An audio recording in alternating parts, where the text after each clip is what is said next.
Welcome to SEC Saturday Night, presented by T-Mobile 5G Home Internet. Boy, what a night it was in Columbia, South Carolina. Maybe we'll have another kind of night here in Kyle Field. Over 105,000 of your closest friends on hand for this non-conference matchup between Texas A&M and New Mexico State.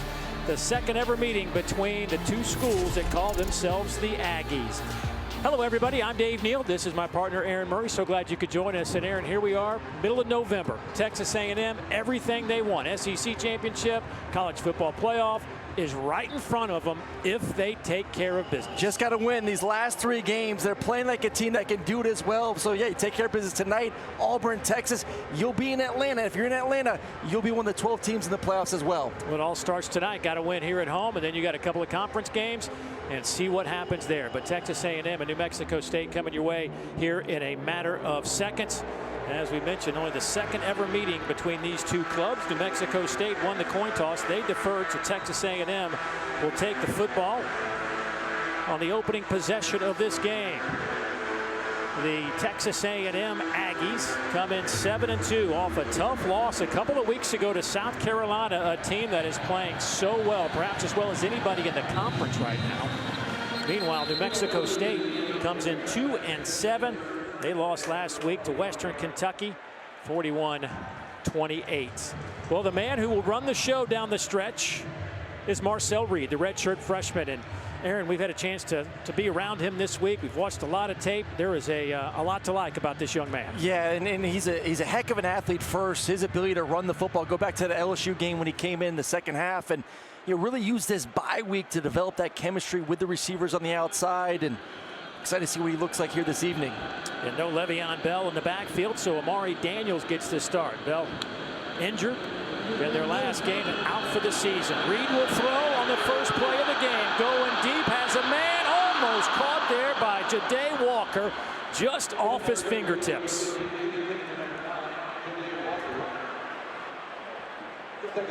Well, that's a passing attack we want to see going against a defense that's given up a ton of yards through the air. Just going to be a high-low on the backside safety.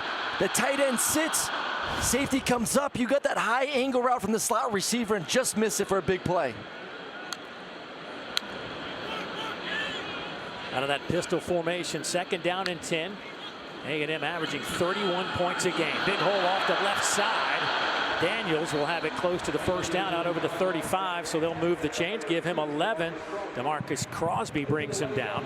New Mexico State, a team that has really struggled defensively. 37 points allowed per game. They're giving up 450 yards per game. That is 123rd out of 134 teams in the country. Yeah, they're struggling. Only one returning starter from a year ago. Really a rebuild for this entire roster. Throw on first down. Pass is caught on the outside. Noah Thomas has it out over the 40 to the 43-yard line. A gain of 7. Well, this is one thing that Texas A&M coaching staff told us in our meetings, that they want to get this pass game in sync. Yeah, and that's going to be the goal. You know you can run it with your quarterback, and we're going to see some unique stuff for the next few weeks with the running game, with receivers and different running backs. But if you want to win it all, you got to find a way to get some chemistry on the outside. Keep it on the ground here with Daniels.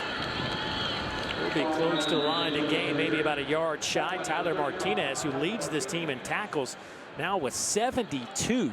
The junior out of Albuquerque has been a real pleasant surprise for them defensively. And going back to this passing attack and what you want to see, this is still the SEC. You want to be able to get in the 12 personnel, 2 tight ends, run the football, eat up the clock, win the time of possession. But some of these defensive lines you're seeing across the country, especially in this league, you got to be able to take advantage down the field. First down run out to the 47-yard line. Malaki Tahase bringing him down. So Daniels, I mean, they had a great two-headed monster. Now it's pretty much come down to Daniels and who will be the next guy. Will it be E.J. Smith? Will it be A.J. Denota? And right now it looks like this game will be E.J. Smith getting the second touches there at the running back position. And like you said, it's nice. You have to have 2 in this league, if not 3 of them. You can't just have 1 running back.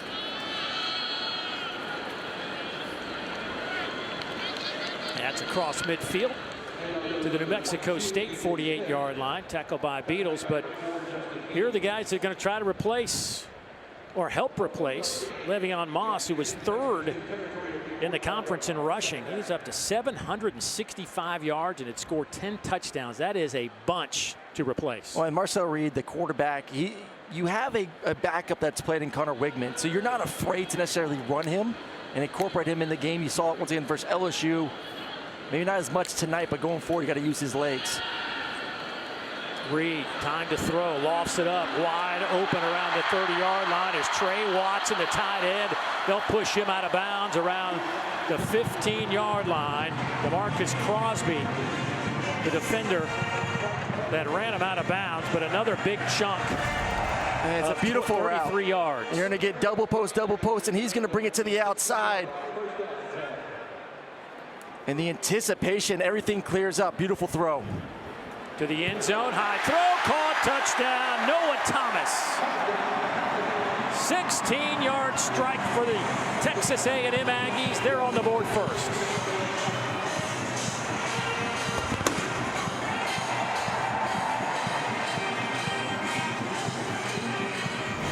Well, Dave, they wanted to get the passing attack going early. You're going to get cover 4. And the safety gets lazy, and he throws it up and over to his big receiver on the post route.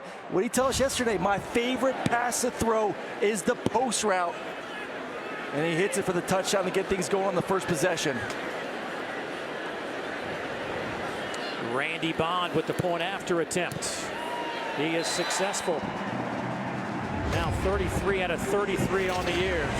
Marcel Reed worked on his passing game during the bye week, and it's showing up here early as the Aggies get in the end zone, up 7-0. Touchdown to get things going in the red zone for Marcel Reed. And how do they do it? Read the safety. You're going to get quarters coverage. If he gets snippy at all, you're going to throw the post route. If he backs up, you got the underneath routes to take care of that. But safety comes up, gets too aggressive, and you're able to hit the post route over the top for the touchdown. Nice throw and anticipation from the young quarterback. That kickoff will settle in the back of the end zone, so out to the 25-yard line for New Mexico State, an offense that comes in with 21 points per game. Let's head down to the sideline, visit with that lady right there. Hello, Ashley Shamady.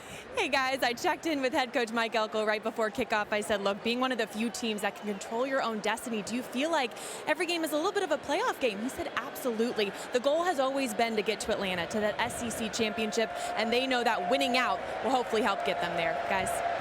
Yeah, but it must be nice as a staff to go to practice every day with that nugget dangling out in front of you. Seriously. That's the beauty of this new era of college football. More teams alive late in the season. First handoff goes to Seth McGowan, the Oklahoma transfer. Began his career at Oklahoma. Came out as a 4-star running back out of Mesquite, Texas, and he has been a big find after taking a few years off from football. He has been a great addition to this offense. I love both these running backs for New Mexico State. Physical, big guys, and the McGowan and Washington, over 215 pounds each. They can get downhill. They have the quickness. And that's their recipe for success. Can they stay on the field? Can they run the football and protect these quarterbacks? 636 yards rushing for McGowan.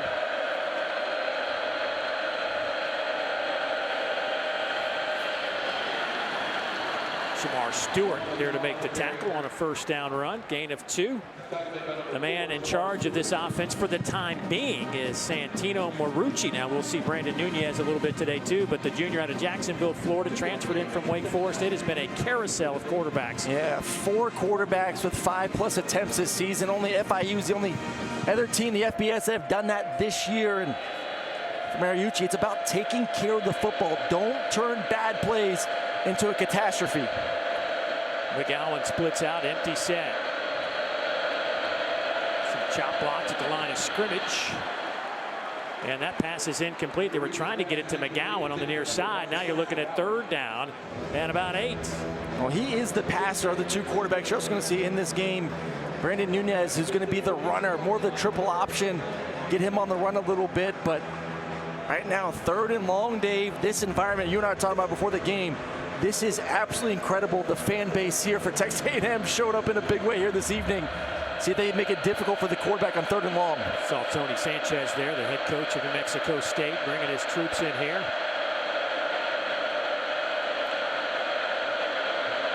Four-man rush, high throw. Incomplete, trying to hit Cordell David. And now it'll be 4th down, and here comes the punting unit for New Mexico State. And it's a quarterback right there that the moment's just a little bit big, too big here early on. The crowd got to calm the nerves, first possession, but that's an easy throw to a 6'3" receiver across the middle, which has been a nice conversion. And the best way to quiet a crowd is you get a couple first downs, they start to simmer down. Punt is blocked. It still goes forward, hits at the 34-yard line, and will stop dead inside the 30. But that ball was tipped by Marcus Ratcliffe, who got in there and just missed, sending that football back the other way. Right now you're seeing offense, defense, special teams, A&M, who really took the bye week, Dave, and took a little bit of a break. And that's the one thing you have to do during the bye week. Get away a little bit. Yeah, they practice when they're supposed to practice, but really want those guys coming back feeling refreshed and ready to go for the last 3 games of the season. Texas A&M, their 2nd possession. That opening touchdown drive was their 5th opening touchdown of the season. Here's Amari Daniels, breaks a tackle. He's got a lot of room. Daniels to the 20, to the 10, and he is to the end zone. Amari Daniels, 71 yards.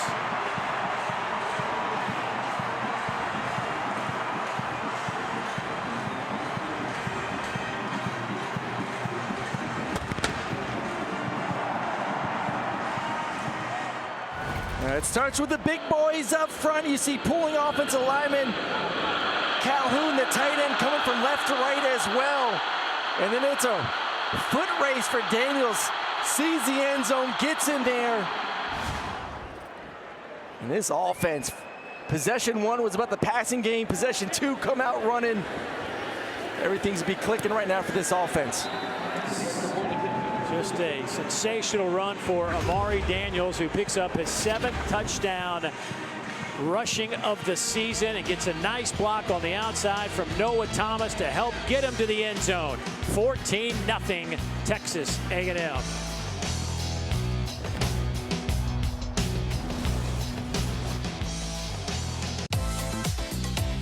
Nothing feels as good as driving a new Hyundai.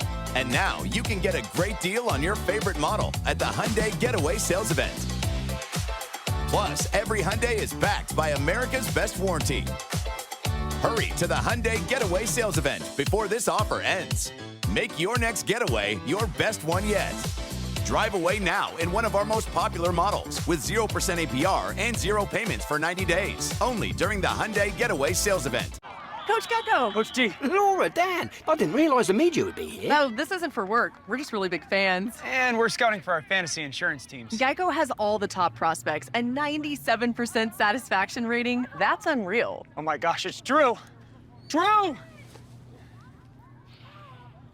Smells like insurance. Suppose Geico does have devoted fans. It's not weird. Jade, sign my arm.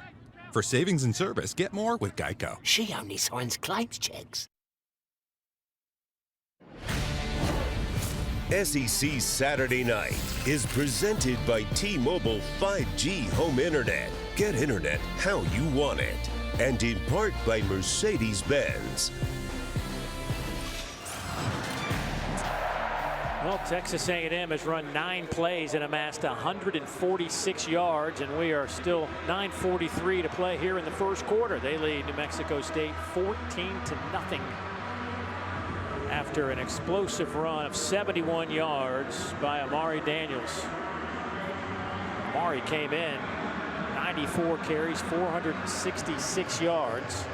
Had a career high 91 on 12 carries against LSU, and something tells me that Amari will break that as he already has 86 yards on 4 carries. Time to get a studio update. Dari, what's going on, buddy? Hey, Dave, it is time for the Yellowwood 5-star play, and for that, we make our way to the Plains, where Auburn freshman receiver Cam Coleman had a bit of a coming-out party, including making a tremendous one-handed catch, 8 catches, 100 yards, 3 scores. Auburn rolls over UL Monroe, guys. I think Auburn needed that. And A&M fans don't want to see that next weekend, that's for sure. That freshman receiver is what Auburn's been looking for the past few years. And that game next week on the Plains. Here goes Santino Marucci on the run off the right side. Scooby Williams able to make the tackle for Texas A&M, the junior backer out of Birmingham, transferred in from Florida. And this is not an offense that each quarterback can't do both things. Marucci can run the football, as you saw right there. They run it with Mike Washington that time, and he got swallowed up by Johnson.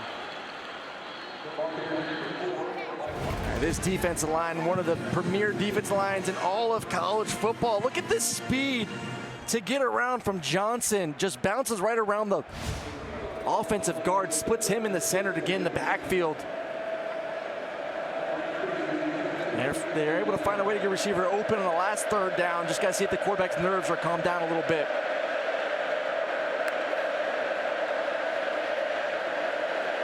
Marucci nowhere to go with it. Coverage downfield was excellent, and he just throws it away. And again, the New Mexico State punt team on the way out. Now they're trying to protect the quarterback. 3rd and long situation. You just saw the previous play, how fast that defensive line was. Let's see if we get a quick screen, get the ball off his hands. They sniffed it out and just have to throw the football away. 3 and out, and right now all the momentum with the Aggies. Jabri Barber back to return this punt. He will field it and be dropped around the 25-yard line by Josiah Charles. And so Texas A&M's offense back on the field for the 3rd time. Been a good start so far on that opening drive that resulted in a touchdown pass. Reed was 3 of 4 for 56 yards. And almost opened the game with a nice bomb down the left side of the field. Well, Con Klein is in a good spot right now. Obviously the pass game working. You just had an explosive run play, and now this defense doesn't know what they do. Did they put an extra safety in the box, or they got to stay back and protect these corners? E.J. Smith in the game at running back, but they're going to throw it here with Reed. Wide open and couldn't connect with Shane Calhoun, who has just 2 catches on the year, but the throw was a little high. I mean, they are playing. This is why they want to get into 12 personnel, 2 tight ends. It's going to give them a 4 down front and what we like to call cover 4 defense on the backside. You love to throw post routes and deep crosses versus cover 4. And a missed opportunity for a completion and a possible big touchdown because there was no one within 20 yards of the tight end. They'll hand it to E.J. Smith. E.J. takes it out of the 30 to the 32-yard line. Dylan Early with the tackle, a gain of 8.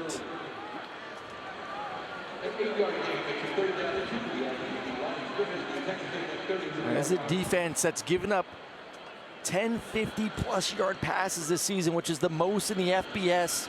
7 of those have gone for touchdowns. You may see that number rise here tonight.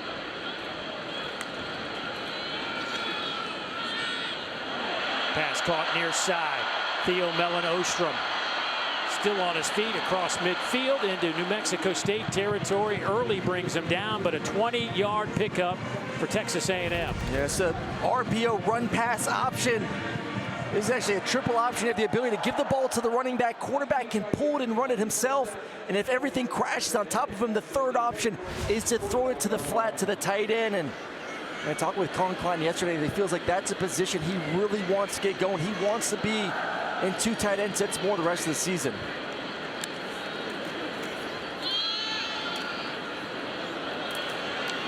E.J. Smith dropped.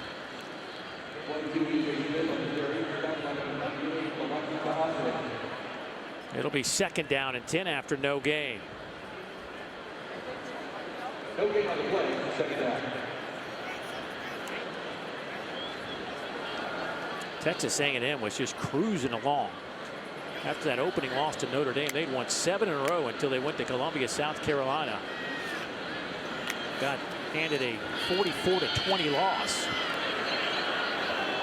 Pass called. Nice grab there by Ja'Day Walker. Turns the corner inside the 30 down to the 27-yard line.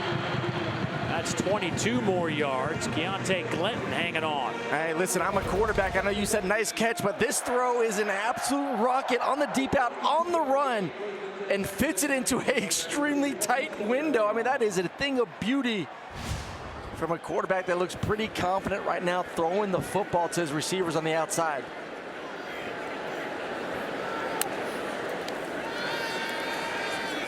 Marcel Reed just airmails it to the back of the end zone. Yeah, just didn't like the look, but that's a moment right there with his athleticism when things aren't open down the field. You've seen it throughout the season, and that's what makes him so special as a quarterback. When plays are not open, what he could do with his legs. And you know, I love a big guy that can sit in the pocket, old school quarterbacks that can throw it. But man, in an era now of college football and even the NFL, what he can do is just so dangerous for going against these defenses. Reed throws, comes near side with it, caught there by Cyrus Allen.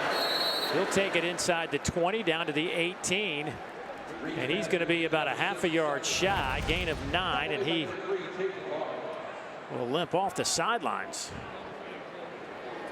Love the quick release, you know, turn into, Marcel's a guy who played basketball, played baseball. He didn't play middle infield, but has that feeling too, that quick release, able to get the ball out on time.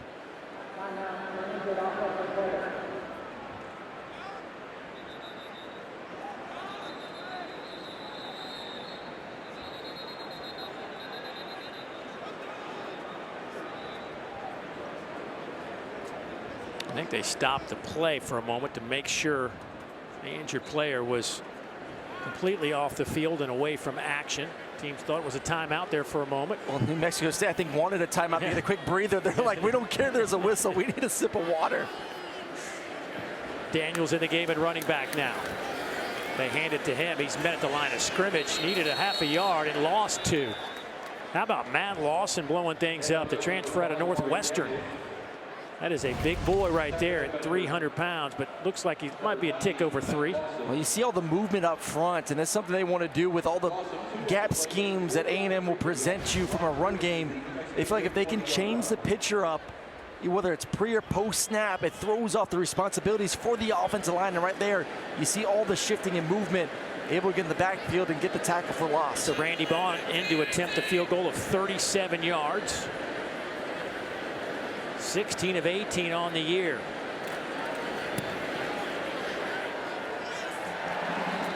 And he will split the uprights from 37 yards. So Texas A&M builds on their lead. They push it to 17-0 with 4:26 to go in the opening quarter. Let's go to our next segment, Fairest Calls, inspired by Geico's fair and fast 24/7 claim service. Do we have to do the Geico stuff on him here? Yep, we do. Let's play the clip. Holding, number 53, 10-yard penalty. This literally happens every game. Can we just skip to the action? Nope, nothing but fair and fast claims, just like Geico. Here's the next clip. But I don't play the clip. Pass interference, number 34. Wow, doesn't get any fairer than this, boys. For savings and service, get more with Geico.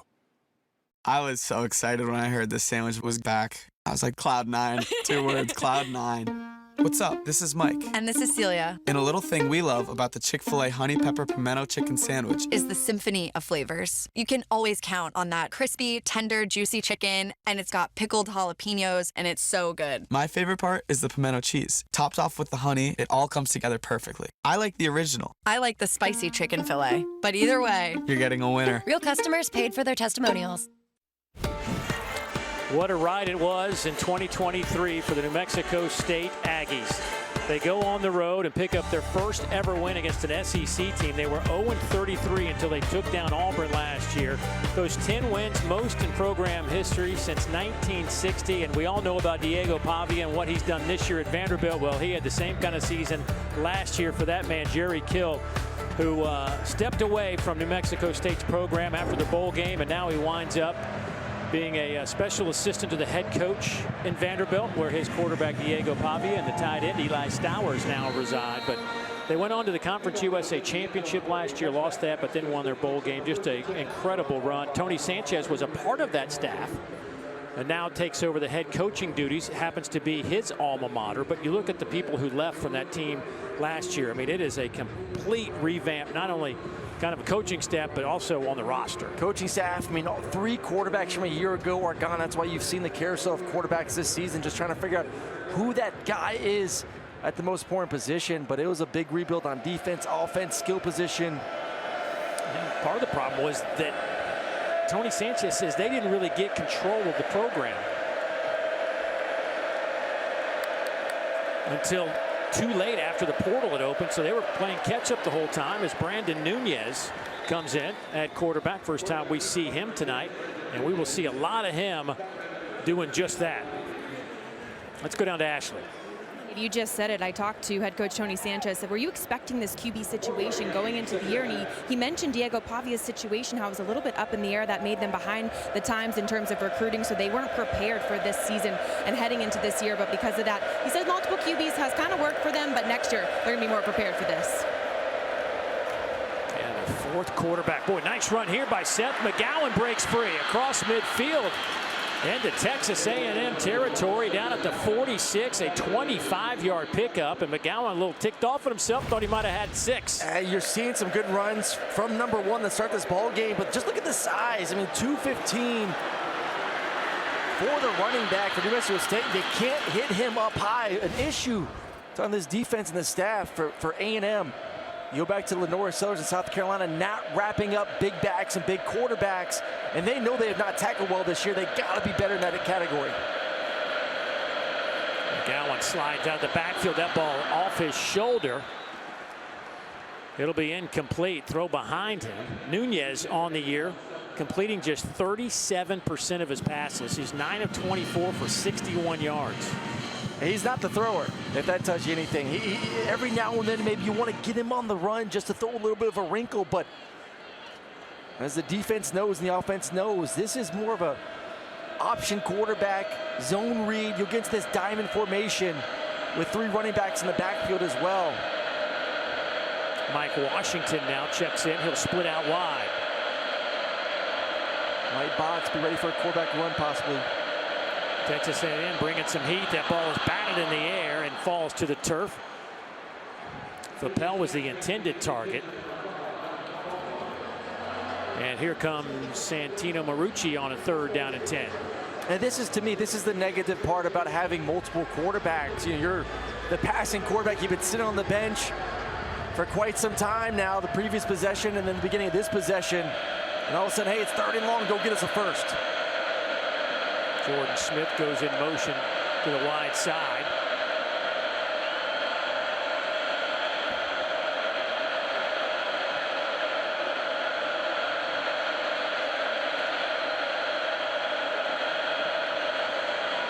Incomplete. Somebody got a hand on it at the line of scrimmage. Looked like that might have been Cassius Howell. Got the deflection. Cassius Howell, the transfer from Bowling Green, can Mr. Do-It-All. You can put him at the linebacking position, and he's getting triple team. He's like, hey, listen, if I can't get to the quarterback because I got 3 dudes on me, let me get my hands up and knock the football down. Just been impressed with him this year. Just the versatility, linebacker and defensive end position. Barber will make the catch at the 5. That's where Texas A&M will start. Up by 17 here in the first quarter, 2:53 to go. Marcel Reed, what do you make of his start? Been impressed, man. What he can do, run the football. We knew that's going to be dangerous, but right now the comfort level, sitting in the pocket, the accuracy, I mean the deep out right here. The schematics from Coach Klein getting receivers open, but this one up and over in the red zone. Had to be perfect. Finds his tall receiver for the touchdown on the first possession. But Mo definitely looks real comfortable here to start the evening off in the first quarter. Amari Daniels. Excuse me. Quarterback keeper by number Marcel Reed on that run. This is what, when he came in versus LSU was not prepared for the zone read quarterback pull. If you're going to crash the defensive end at all, I mean, you come in 2 steps, he's too fast, and he's going to hit the edge on you every time. Here's Reed to throw. And fastball out over the 30 goes to Ja'Day Walker. You know what I like early on right now, Dave, too, here in the first quarter, when you talk about the pass game, is everything seems to be on time with his feet. It's 3 hitch balls out right now, and you're just seeing a quarterback that's seeing the game really well here this evening, and that's what you want to see coming off a bye week.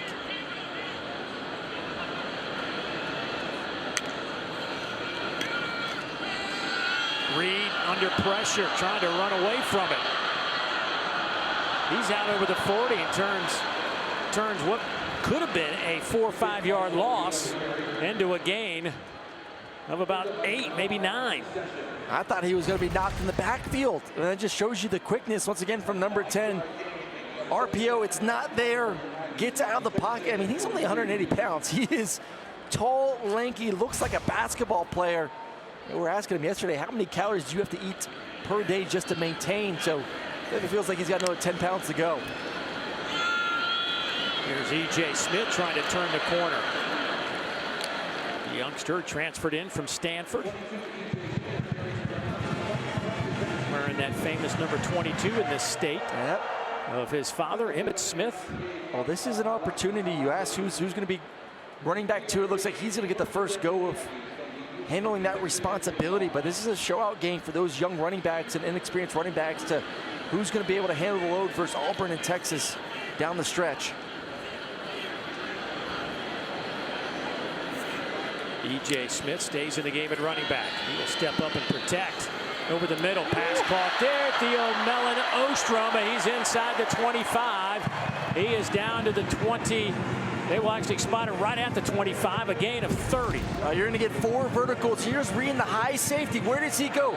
Look at the eyes of Marcel Reed. He looks right, moves his safety to that direction, and then up and over the linebacker. E.J. Smith cuts it back, falls forward close to the 20. Give him 4 on that carry. A flag is down.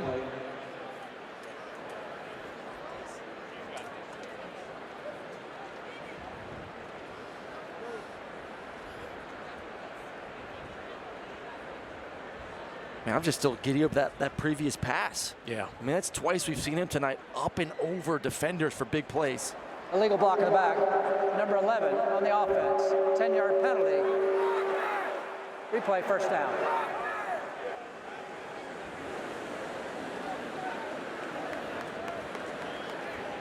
So that'll back the football to the 34-yard line.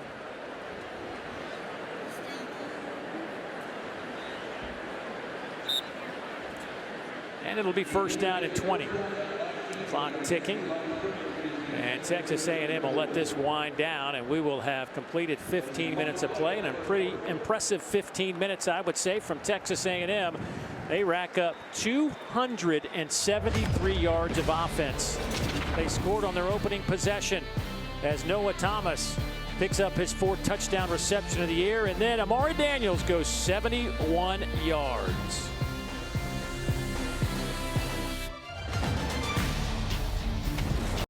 Have the spice of the jalapeno peppers. The combination alone takes it over the top. It's award-winning in my mind. Real customer paid for their testimonial. Here with head coach Tony Sanchez. And coach, I mean, you had a pretty good drive that last possession you guys were on, but how do you penetrate this defensive line for Texas A&M? Well, they're giving us a 6- and 5-man box. We got to be able to run the ball. I mean, we have been. You know, I think we got to do a better job of our play selection. We got down there, we had a first down. We need to run the ball, set them, touch the ball again. We had 3 incompletes in a row. We got to get better in the back end right now. I mean, they're just torturing us right now in the back end. We're leaving our feet, not being fundamentally sound tackling, and we're going to have to settle down. All right, Coach, thank you. Thanks. Well, basically, we just saw what he was talking about as a big catch from Theo Mellon Ostrom sets him up 1st and goal. Just a little bit of everyone right now. You're seeing the tight ends really have a good start to this game. Receivers on the outside, but it just comes back to the quarterback spot of being comfortable, throwing the ball on time, no wasted motion at all from number 10 to start this game. He has just been lighting it up, 9 of 12 for 175. Handed here to E.J. Smith, and he'll be stopped around the 5-yard line. E.J. came into the game 33 carries for 107 yards. In their last game against South Carolina, rushed it 8 times for 15 yards.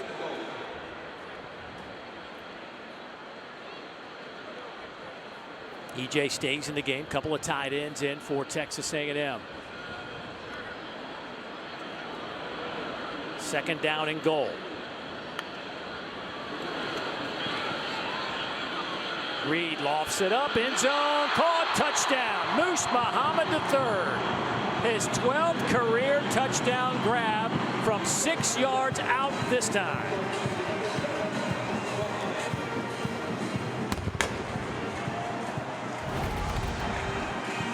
Well, you're going to see bracket coverage. Essentially, every defensive back's going to have their feet on the goal line when the ball snapped, and you want to throw it. When you say front of the end zone, ball needs to be low. Towards the back of the end zone, ball needs to be high. Perfectly thrown football once again from Marcel Reed to throw it up, let his receiver go get it, and another passing touchdown.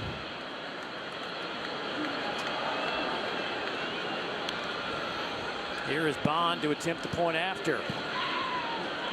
He will stay perfect on the year, but Moose Muhammad III, the graduate, who I think a lot of folks wonder kind of what's happened to him. Well, he's getting some work tonight, making it pay off.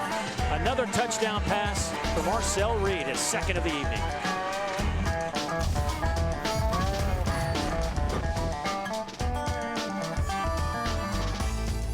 Look at these safeties, cover 4. They're just going to put their heels on there. You're going to have a crossing route to get their attention, and then over the top with Moose Muhammad for the touchdown.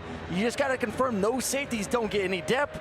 They come up on the crossing route, leaves the back of the end zone wide open. And once again, back of the end zone, throw it high. Another touchdown for number 10. Moose Muhammad with his 12th career touchdown. That's 14th all time at Texas A&M. Lorenzo McMillan on the return out to the 18. Time to get another update. Let's go to our Charlotte studios. Dari, what's happening? Well, David, it's time for the road to the championship presented by Mercedes-Benz. And, of course, this wild race to Atlanta. Georgia, Tennessee, both very much involved. Ball's up 10-zip until Carson Beck finds Oscar Delp. 75-yard drive over 7 plays, and it's still Tennessee with a 3-point lead in the second, guys. Thank you, Dari. Obviously, a lot at stake in that one. There's so much, you said it earlier, this college football plus the conference championship race, there was a lot at stake, and many, I mean, coming in today, there could have been an 18 tie in the SEC. I mean, Missouri, obviously they're making their case a week ago. Eli Drinkwitz saying this is a playoff team right after the comeback to Oklahoma, and then they lose just before this game to South Carolina. So I think that conversation can be put to bed right now. But man, there's a handful of teams still left in this conference: Georgia, Tennessee, A&M, Texas, that have legitimate opportunities and aspirations to make it to Atlanta and beyond. Just to make this next 3 weeks super exciting. Second down and 10. Marucci will tuck it and run, and he's out to the 20, gets a couple of yards. And by the way, South Carolina gave up a late score to fall behind with just over a minute left. They rallied to score the go-ahead winning touchdown with 15 seconds left. Now, there was a couple of games, LSU and Alabama, they'd love to have back, but they led LSU 17-0. Yep. The Norris went out. I think that changed that game significantly. But we saw it on display today, and we're seeing it right now. The young quarterbacks in this league, DJ Lagway, Lenoris, Marcel Reed here in A&M. I mean, next year is going to be a thing of beauty for those quarterbacks. Boy, flag is down. Tony Sanchez across the way said that defender was unabated, and they should have blown the whistle dead if it was offsides against the defense. Oh, it was. Shamar Stewart off the edge was way offsides. Offside. Defense, number 4. 5-yard penalty. It is third down. Yeah, you got to protect the quarterback in that situation. I mean, I don't even know if the whistle blew, if you could even hear it with how loud it is in this stadium, but he's going to be up top and clearly was off. I mean, about 3 steps I don't even know if he could have slowed down if the whistle was blown, unfortunately, especially with the crowd noise. He got there so fast. I don't know, even if they did blow the whistle, I don't know that it would have done anything. But still, unfortunate that Santino Marucci had to take a shot for nothing.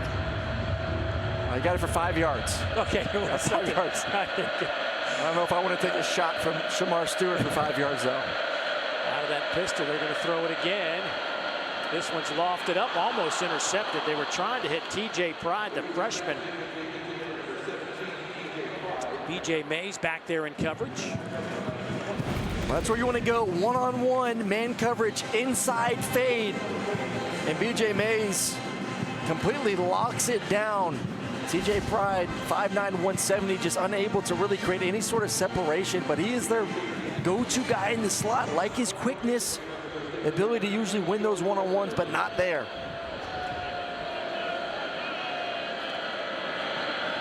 Barber back to return this kick.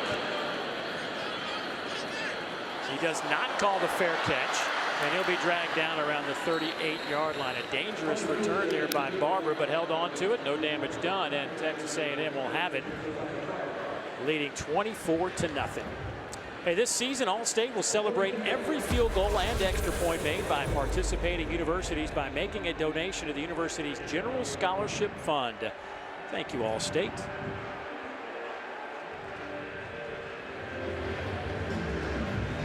$105, maybe a little bit more tonight. It is. I'm just in 105,000 awe. I haven't been here since 2019, and just the sheer size and passion of these fans, it's unbelievable.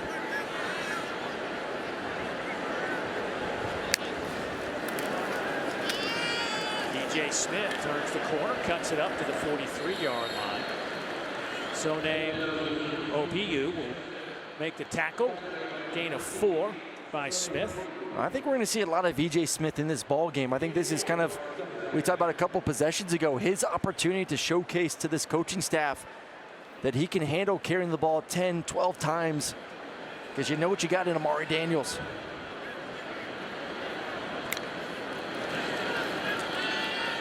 Reed throws, caught there by Bussey, and he will have it over midfield down to the 45-yard line. Carrick Hobbs drags him out of bounds. Gain of 13 and the flag down. Looks like we're going to have a hold. Offense, number 67. 10-yard penalty from the previous spot. Replay, second down. That's on the freshman TJ Shanahan, who gets the start at guard tonight. 330. 6'4", 330 out of Orlando, Florida. I mean, we act surprised nowadays when we say that. But, I mean, that's just the SEC. Every offense line for every team is like 6'4" to 6'7", 320 to 350. It's amazing.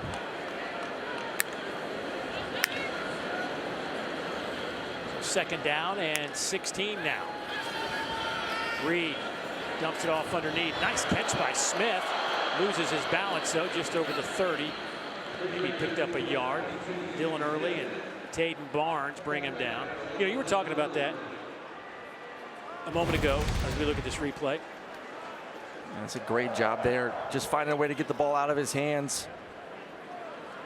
We're talking about the size of players, and I went back and I had to do this interview about the Bluegrass Miracle from 2002, and Jared Lorenzen was quarterback in Kentucky. He was 300 pounds. He was bigger than 4 of the 5 offensive linemen for Kentucky.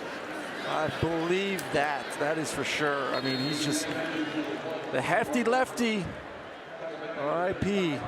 Yeah, he was something else now. 300-pounder slinging it around this league. They don't look like that these days, though, do they? No, I mean, we have the complete opposite with Marcel Reed tonight at 6'2", 180. You know, the hefty lefty could eat Marcel if he wanted to. And I mean, it's just funny. I mean, Marcel's like, man, listen, they are on me nonstop about eating. Yeah. Like, I walk into the building, they're giving me a protein shake, essentially. Like, that's life. He's like, I just can't keep it on. Yeah. I was like, I just turned 34 the other day, and I'm starting to get to the stage where I can't keep it off now. Tyler White punts it away. Caught there by Jordan Smith. Texas A&M punting for the first time tonight. Here in the second quarter, they lead it by 24.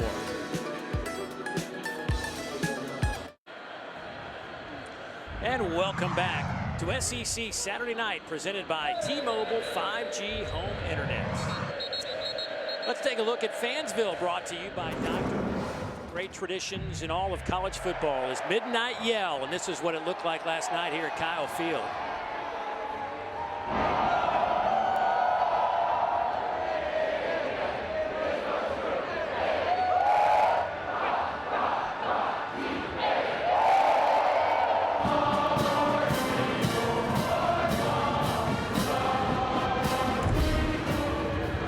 Nothing like it. Nope. If we weren't such wimps and go to bed at 10 o'clock at night, we'd have been there. Yeah, maybe like a decade ago if I was here calling a game, I'd go do it, but a little late. Fast asleep by like 9. Yeah, it's tough when you got 2 kids under 5, right? Mm-hmm. First down and 10, New Mexico State. Brandon Nunez in at quarterback. They'll run it to the right side and pick up 4, maybe 5 when it's all said and done. If I'm New Mexico State, I want to keep Nunez in there right now and get to some of the zone read, triple option. See if you can run the football a little bit. You've seen some good runs from McGowan. I just think right now it's going to be a tall task trying to throw the football.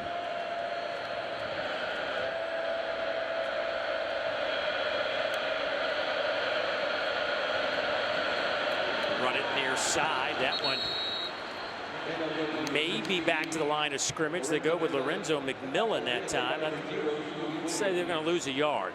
And the speed from this second and third level for A&M. I mean, we talk about this defensive line, and rightly so, because this defensive line allows linebackers like Scooby Williams to run free at that second level to make plays like that, where it's just one-on-one, and they're taking down the running back. Marucci back into quarterback on this 3rd down and 7.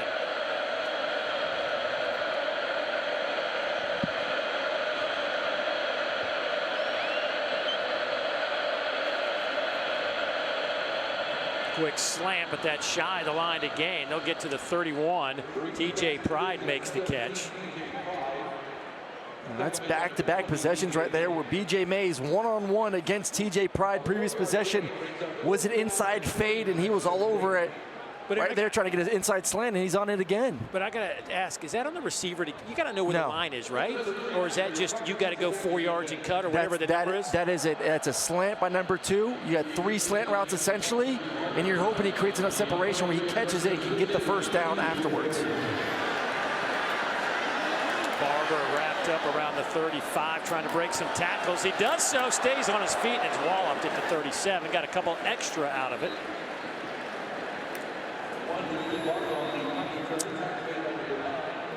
Texas A&M, 8:12 to go here in the second quarter. They're leading at 24-0. Boy, it has been musical chairs at the quarterback position since Kellen Bond was your every game starter. You see what's happened since 2021. Connor Wigman, Zach Calzada, Max Johnson. Then Haynes King, who's now over at Georgia Tech, doing well. Marcel Reed, Jalen Henderson. It has been 6 quarterbacks in the last 3 years that have gotten starts for Texas A&M, but it looks as though maybe Marcel Reed could be the guy they're going to ride for a while. You would hope so. Pass caught by Terry Bussey. Well, he's been good. Yeah, obviously this year has been great for him. That South Carolina night game, that is a crazy environment. You and I have had South Carolina a couple times this season. That defense is elite. So that was going to be a tough game. You lose your running back in that game as well. But I think the future is definitely bright for number 10. And hopefully we don't have to worry about putting graphics like that up any more time soon.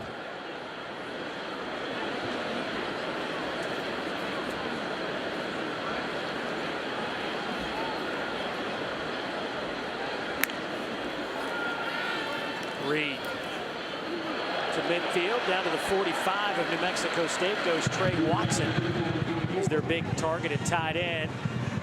Most catches among that group, now has 10 on the season. That's a gain of 14.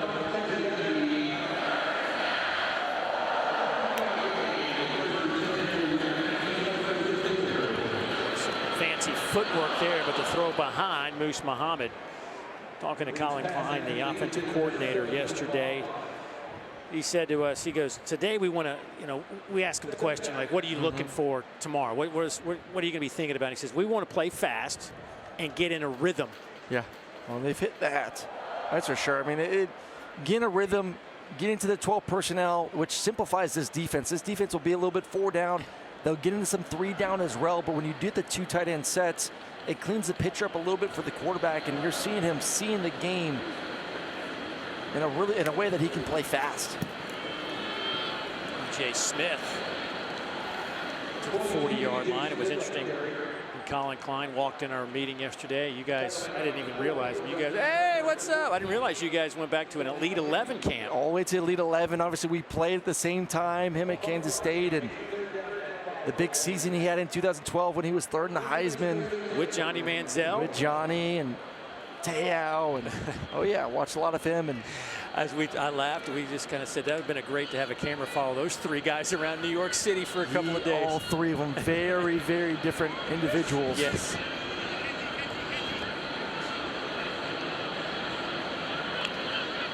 On 3rd down and 5. Jay Smith got walloped at the 38 by Tyler Martinez. Now, I love the way this 6-foot, 215-pound running back is lowering that shoulder, running the football here, getting the majority of the snaps in the first half. I think right now you get some sort of zone read with him and Marcel in the 4th and short. Well, that hurts if they lose Martinez. He leads them in tackles at 75 as he exit the field there on 4th down and movement up front. So instead of 4th down and about a yard and a half. Offense, number 67, 5-yard penalty. It is 4th down. And Mike Elko is hot down there on the sideline. He is chewing on some folks. Big guy, the freshman, had the holding call. Now gets a little too antsy there in the 4th and short situation. And as we saw Elko a little animated there, and the young man, got to make sure that you clean those mistakes up. You know, at this point in the season and what you have in front of you, he knows that you can't afford those in the coming weeks. That ball is batted down around the 1-yard line. Great effort there from Bryce Anderson to keep it from going into the end zone. And New Mexico State will take over inside the 5. Let's step aside for a moment. A message from our friends at Academy Sports and Outdoors. Fun, memories, friendship. We're here for all of it. We're here for the big moments and the small ones too. We're here for unforgettable triumph, momentary misfortune, and the impromptu throwdown. We're out here each day, chasing something great. Call it adventure, call it play, we call it fun. Academy Sports and Outdoors. Have fun out there. We're having fun here at Kyle Field on this Saturday night. I hand it off to Seth McGowan. I want to say thanks to the folks at Academy Sports and Outdoors. We're involved in some charities. Those guys have been kind enough to donate some sporting equipment, and they have been more than generous. So thank you to all those involved. Appreciate your generosity. Maybe get you some kind of, maybe a bike or something, elliptical at your house? Just more golf balls. When in doubt, more golf balls. Oh, that's funny. 2nd down and 7.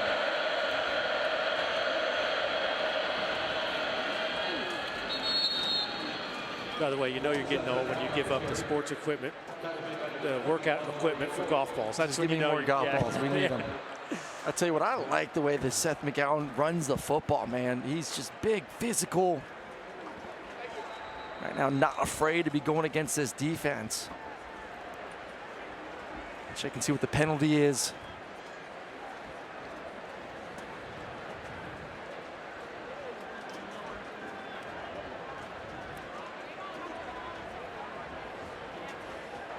After the play was over, personal foul, unnecessary roughness, number 5 on the defense.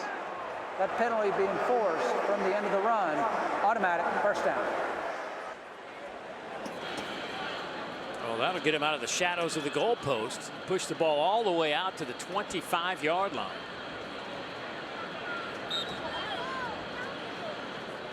That's step number 1 when you're backed outside the 5-yard line. Can you get a 1st down, whether it's you or getting a gift from the defense? little bit of breathing room now for this offense. Brandon Nunez in at quarterback. Hands it off to McGowan. Seth had a nice first half.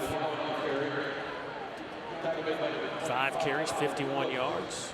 They got 6 carries, 51 yards.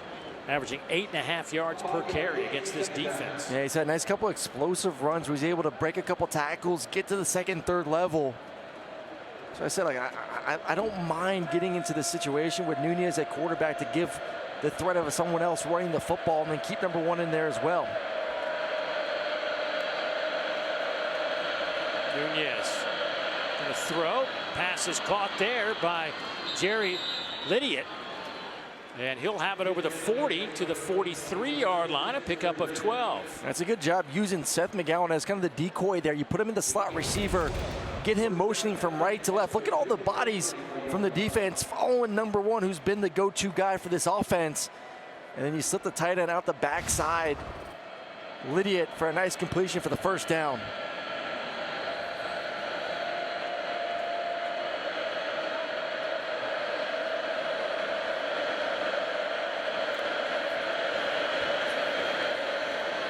Goes to Mike Washington. Shamar Stewart along with Trey Jones.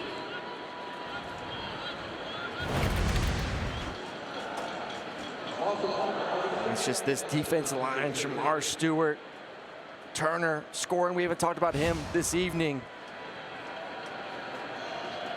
But that's a lot to kind of digest when they do get into that triple option of quarterback run it, hand it off, have a third option to throw it as well, and those guys are able to get downhill and be able to get the tackle for loss.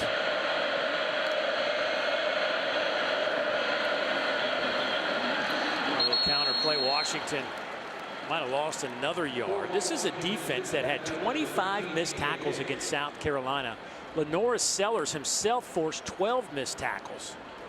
I mean, that's a big quarterback to take down, though. I mean, we've seen Lenoris do that. You know, we saw it earlier in the game this afternoon versus Missouri. He's very, very difficult to bring down, but definitely an area this defense has to improve going forward. That is the 2-minute timeout. That is our 2-minute timeout. 24-0 Texas A&M looking to get a stop here on 3rd down and long.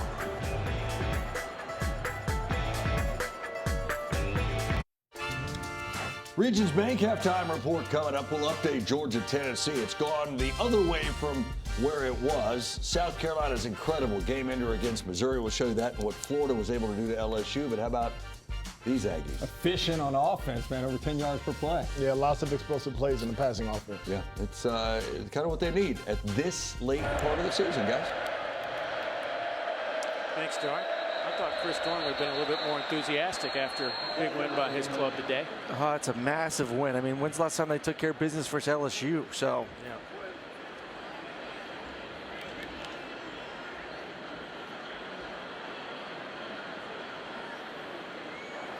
Offside on the defense. Number 18 was in the neutral zone and caused a reaction by the offense. That's a 5-yard penalty. It is 3rd down. That's the same time we've seen this defense on a 3rd down situation get a little too aggressive pre-snap. And if anyone, it was Shamar Stewart that came across a little bit early. That's what Cassius Howell had his hands up. Wasn't me.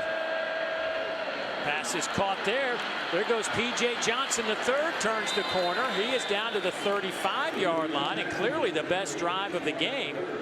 For New Mexico State, they pick up 19 on that one. And let's not forget, this drive started inside the 5-yard line, and that's offensive line job right there. Those guys protecting allowed the quarterback to work from left all the way back to the right side to be able to get the completion. Started back at the 3. This time, McGowan is wrapped up immediately. Timeout taken. New Mexico State takes their first timeout of the half.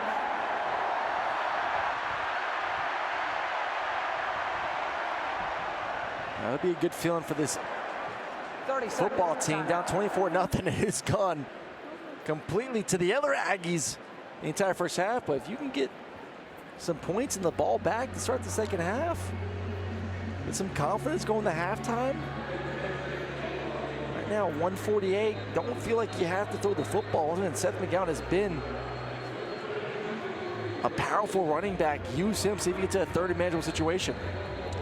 Hey, coming up at halftime, you can watch the live performance of the Fighting Texas Aggie Band over on SEC Network Plus. You can start streaming that now on the ESPN app. We have got 1:48 to go before halftime. New Mexico State started the game 0 for 8 throwing the football.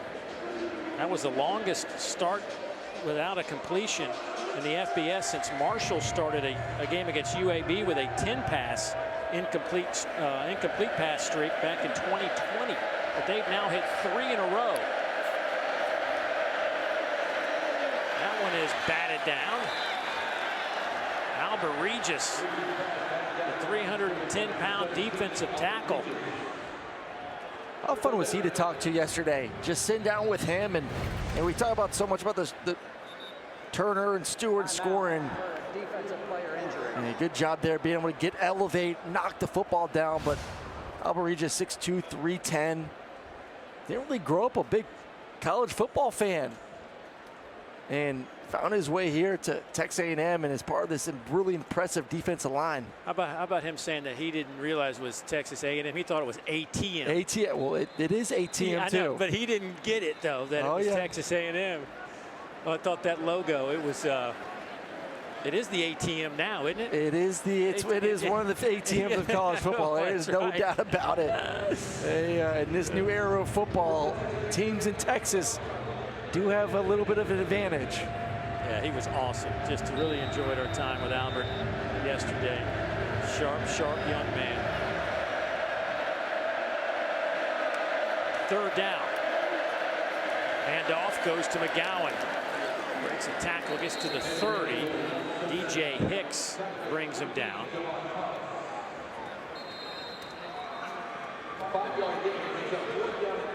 Abraham Montano is the kicker for New Mexico State, and he can First hammer charge timeout, Texas A&M.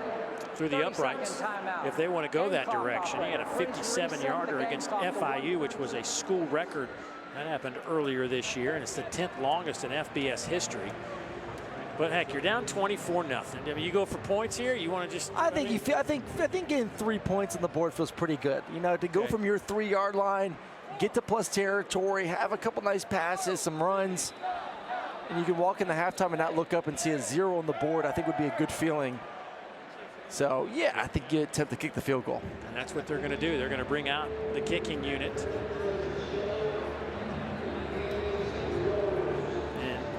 Dynamic duo of Charlie and George Eberle, the twins. George will hold, Charlie will snap it, and Montano will kick it away, the left footer.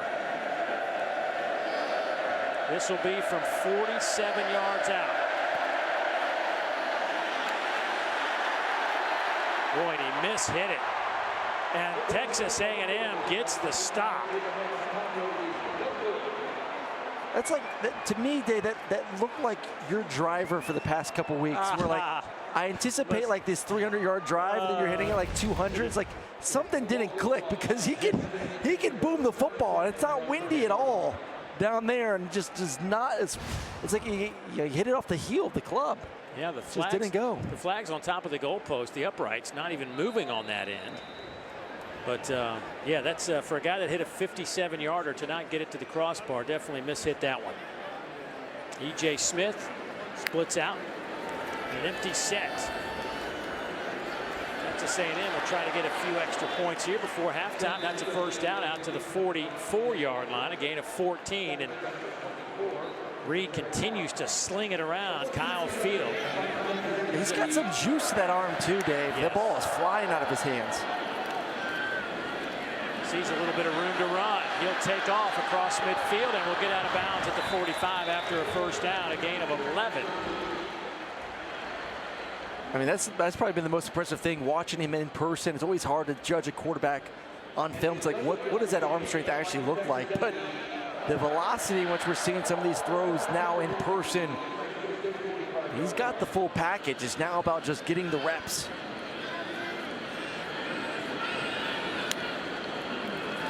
Three-man rush. Reed all day to throw, going up top, trying to hit Barber, and it's incomplete inside the 5-yard line. Taden Barnes back there running step for step with him. Well, that was the impressive thing right there. Taden Barnes, one-on-one on a deep diagonal across the field. Really small window there. Had to be the perfect pass down the field in order to get the completion, and number 3 does a good job. Right there in the back hip, doesn't hold, and then gets his left hand up there to knock it away. 1:04 to go before halftime. They'll hit the tight end, Trey Watson. That's a gain of about 5, though. Timeout taken. Zion Cox Texas makes a A&M nice takes tackle in this. the open field. 30-second timeout. That'll leave Texas A&M with 1 timeout.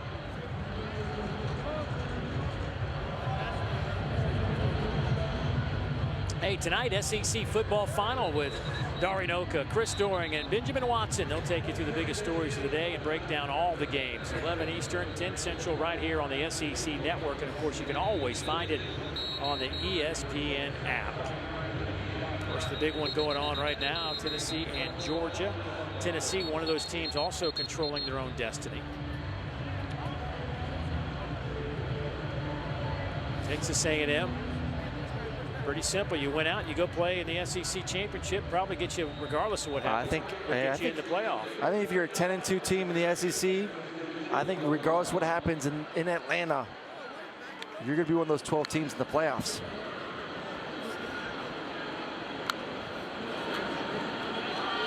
E.J. Smith, stutter step and then tripped over his lineman's foot, just trying to get through that hole. Looked And like it was there, too. I mean, massive gap, and he tripped right over Reed Adams' foot. Here's 4th down. Texas A&M going to go for it, but a timeout taken quickly. New Mexico State New Mexico takes State. their second timeout of the half. 30-second timeout. Let's go back and look at the last play, and it's set up nicely for E.J. Smith to be able to crease it for a big run.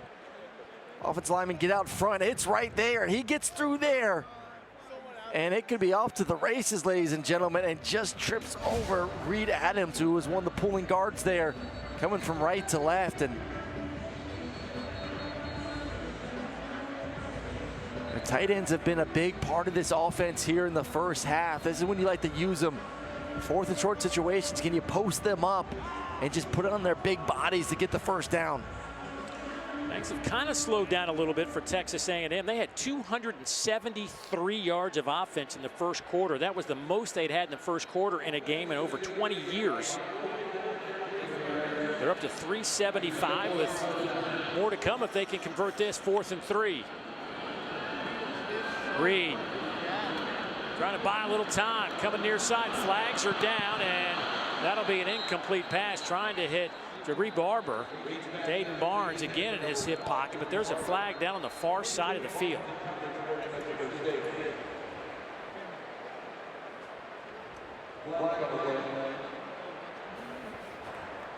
Holding. Defense number 24. 10-yard penalty in the previous spot. Results in a first down.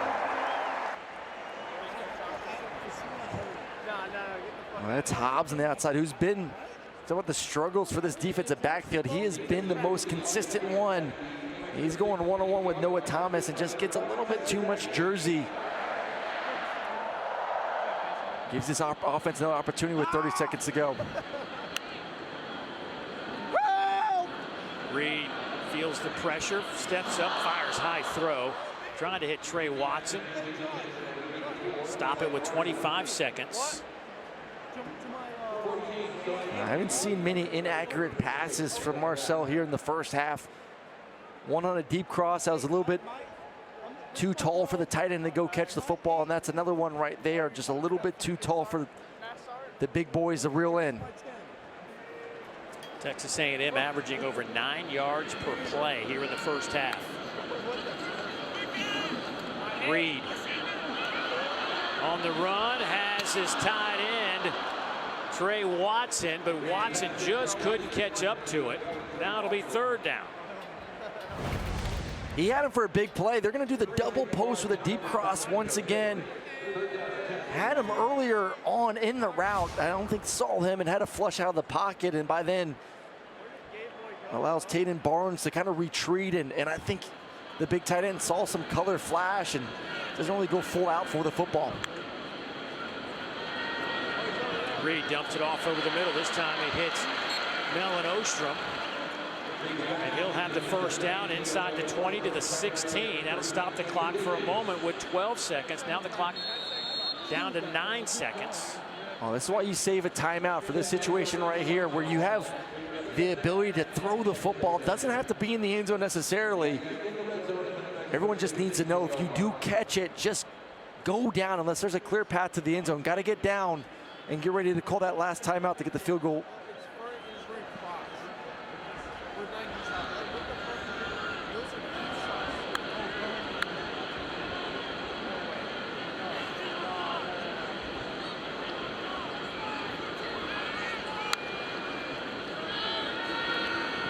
Reed slings it to the end zone. It's picked off. Picked off on the back end by Keontae Clinton, his first interception of the season. The transfer out of Wyoming snuffs out the Texas A&M drive with 2 seconds to go before halftime. This is a learning moment for Marcel Reed. You have to understand, you got points in the bag with a field goal. 9 seconds to go. It's either throw the football, it's there, or that ball needs to be going into the stands or out of bounds for an incompletion, and then you bring on the field goal unit. So you love a 2-minute drive opportunity to get those reps in, but also a good learning moment, and hopefully that does not happen in the future. Well, that was just the second time inside the red zone this year for Texas A&M that they were held without points. They were 3 for 3 before that one. They lead it here at the break, 24-0. Time to get you to the studio. Dari and the boys, it's all yours. And welcome back to an SEC Saturday night. Informing the Block T right after the Fightin' Aggie Band performed tonight. It's one of the many traditions here at Texas A&M that make this place so unique. Dave Neal alongside Aaron Murray, and certainly Aaron, a unique first half as in the first quarter, Texas A&M put up 273 yards of offense and really looked like they were clicking on all cylinders. Yeah, the run game, the pass game, and we want to see the pass game. Marcel Reed as QB1. We know what he can do in the zone read, but throwing the football, that was going to be the goal in this football game. Getting into a rhythm, see what they can do, push the ball vertically down the field. And you saw it in the very first possession, what number 10 could do, throwing the football. And he's looked like he has been in a great rhythm, fighting not only the receivers down the field, getting up and over defenders, but incorporating the tight ends as well. So I would say check, check, check. Offense looked like they're moving in the right direction in that first half. That was our Every Detail Counts, brought to you by Pfizer. Marcel Reed in that first half was pretty exceptional. For more, let's go down and check in with Ashley. Guys, I just talked to head coach Mike Elko moments ago. I asked him if that was a teaching moment for Marcel Reed right before the half, and he said, yeah. I just told him, look, don't panic, don't rush in those situations. That's what you want to see this next half. He said, let's just start fast, put this thing on ice. And I also asked, will we see Connor Wegman in this next half? He said, yep, that's the plan. New Mexico State, though, gets the football first. We'll toss it to McGowan, tries to turn the corner. He'll get it out close to the 29-yard line. Dalton Brooks runs him out. I want to go back to that interception. You never want to throw picks, but like those are really, you'd rather that happen now and not in 2 weeks versus Texas. Like that is a great learning moment for him. Or next week at Auburn. Or at Auburn, exactly. McGowan running so hard. A young man who started his career at Oklahoma, an injured New Mexico State player down. It looks like an offensive lineman. Timeout for an injured offensive player. Louis Canepa.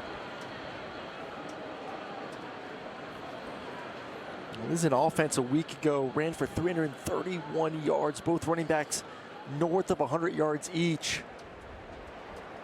It was 5 turnovers against Western Kentucky that cost him that game.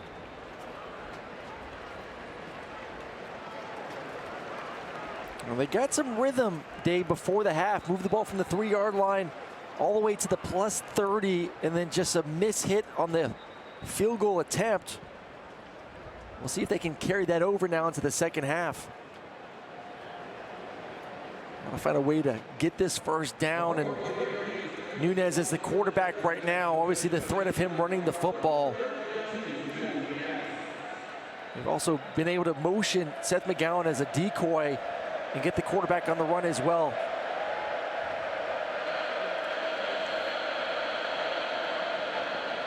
That was Nunez who got the first down, but paid a price as he got just walloped as he crossed the 35.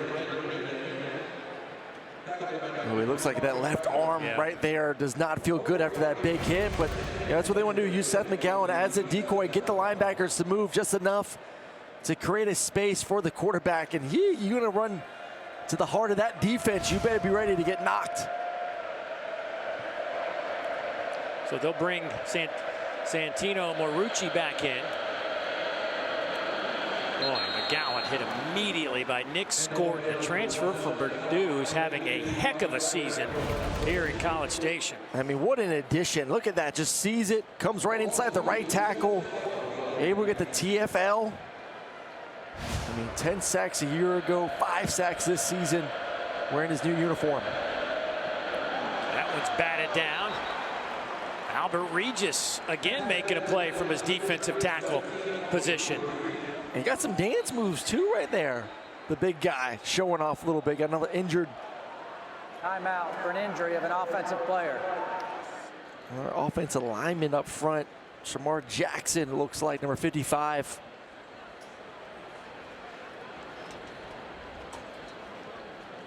Oh, they're going to try and cut everyone up front. You see the offensive line, they go down, thinking quick pass. Albert does a good job of getting both hands on the offensive line and pushing them down and then getting vertical to bat the ball away.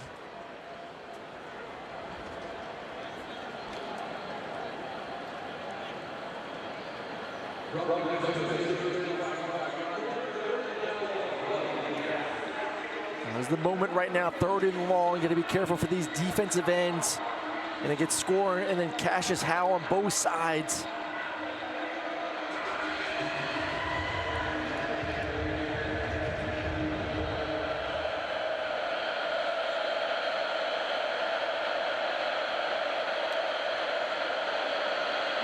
Texas A&M bringing the house. Ball is floated in the air. It's incomplete. Looked as though Bryce Anderson might have just mistimed his jump a touch. And then you talk about the turnovers they had a week ago. It was because of these situations where Marucci just feels pressure and essentially just throws it up for grabs. As a quarterback, man, you have to just say, you know what? I got to eat this sack and take it and not put the ball up into harm's way. Threw two interceptions a week ago. Similar plays and has just not learned his lesson. Fortunate for him, got away with that one. Barber back to return this punt. He is not afraid to wave off a fair catch, as we have seen tonight, but that is a fair catch back at the 24-yard line, and that is where A&M will take over. Their opening possession here of the 3rd quarter, and this is an offense that in the first half, really in the first quarter, just marching it down the field, had some big plays. They ended up with 387 first half yards. That's the most since 2017 when they put up 456 against New Mexico in a 55-14 win. E.J. Smith takes over at running back to start the 3rd quarter.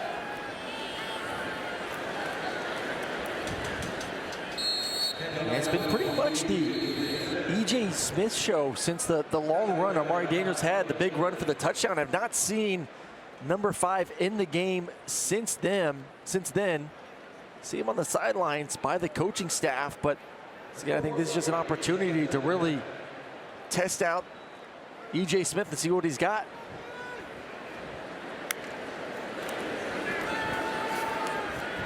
He's got a big hole off the right side, and that's a first down carry for the man who enrolled at Stanford back in 2020. Played in a couple of games as a freshman, not much there, and then 2021 was a backup, got a little bit more playing time, and in 22 he thought he was going to be the man at Stanford, but he got injured and didn't really get that season cranked up the way he wanted to, and then at the end of last season decided he wanted to transfer, and here he is at Texas A&M coming back to his home state. Of course, grew up in Dallas.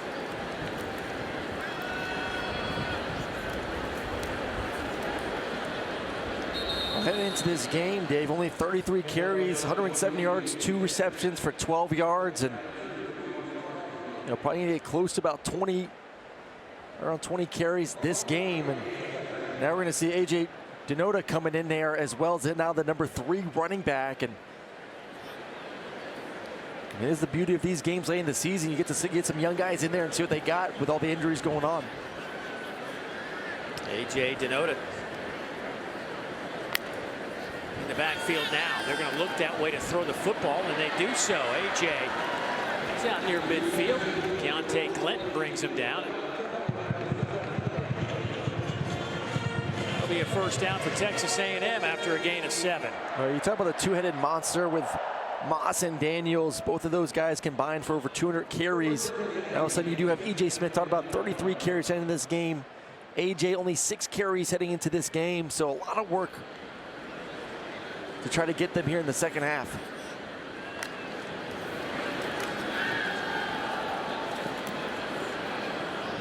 Low throw, that'll one hop to Noah Thomas.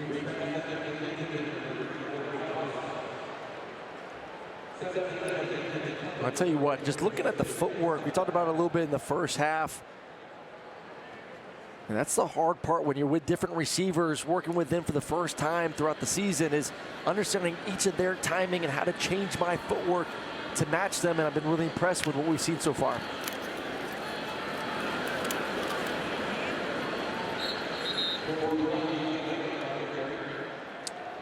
Carey will pick up 5.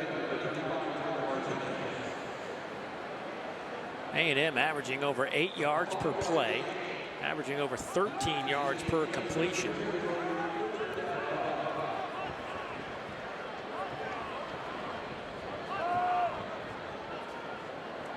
We're actually going to get into a 4-receiver set. Have not seen that this game yet. Been more of a 12 personnel. Going to get some speed on the field now. 4-man rush picked up nicely by the offensive line, and Barber makes the catch, and that'll be another A&M first down after a 10-yard pickup. Tyler Martinez back on the field making the tackle. Well, this is a perfect example of just the timing from the quarterback. Sees it, 1, 2, 3. The ball is out now. And gets it to his receiver before that safety's able to come down and make a play on the football. Reed 19 of 28 for 252 and a couple of touchdowns.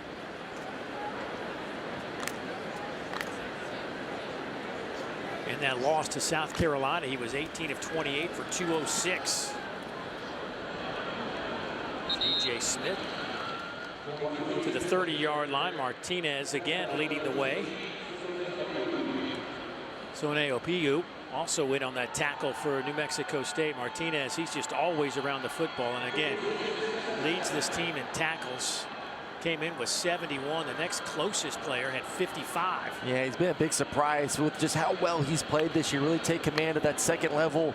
It's about all the youth and inexperience, and he's been a bright spot for this football team this year. Reed trying to throw on the run to Shane Calhoun, a little too hot to handle.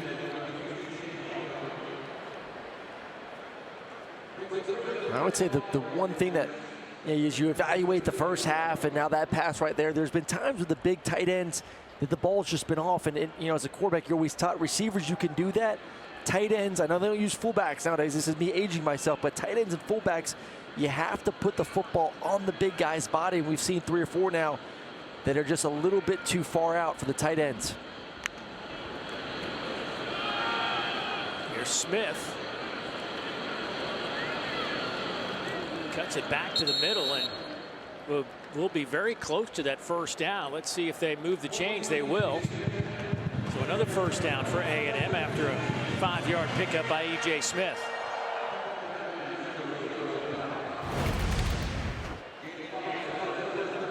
Just love all the movement from the offensive line. Seeing Fayu 61 the center, kind of a hop and a skip, getting around, getting to the second level. So this offense does a lot of pin and pull, gap schemes, using the athleticism of the big guys up front.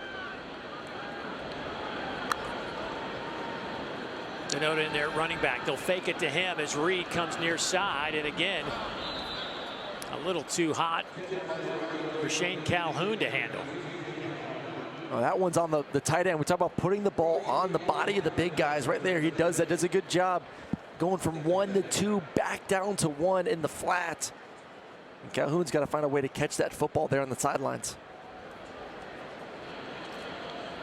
253 passing yards tonight for Texas A&M.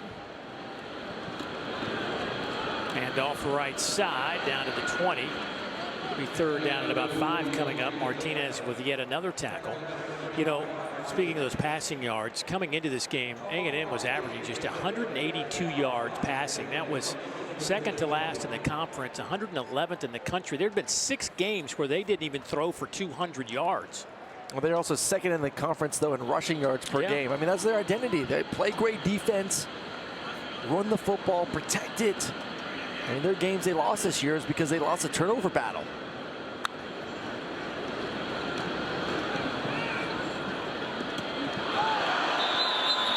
We're going to say catch is made around the 5-yard line by Trey Watson. That's a 15-yard pickup. Well, they're just going to run the star concept. It's going to be a sit route with a corner and then someone in the flat.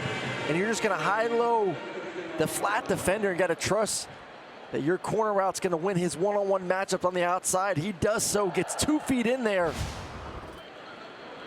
for the completion. Nice first down.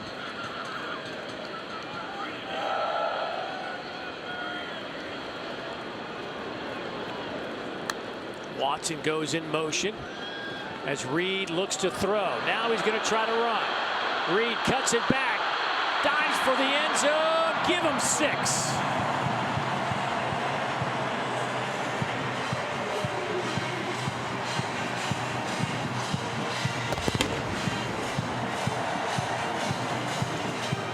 We asked him yesterday, do you like passing touchdowns or rushing touchdowns more? He said, I like running them in there a little bit more.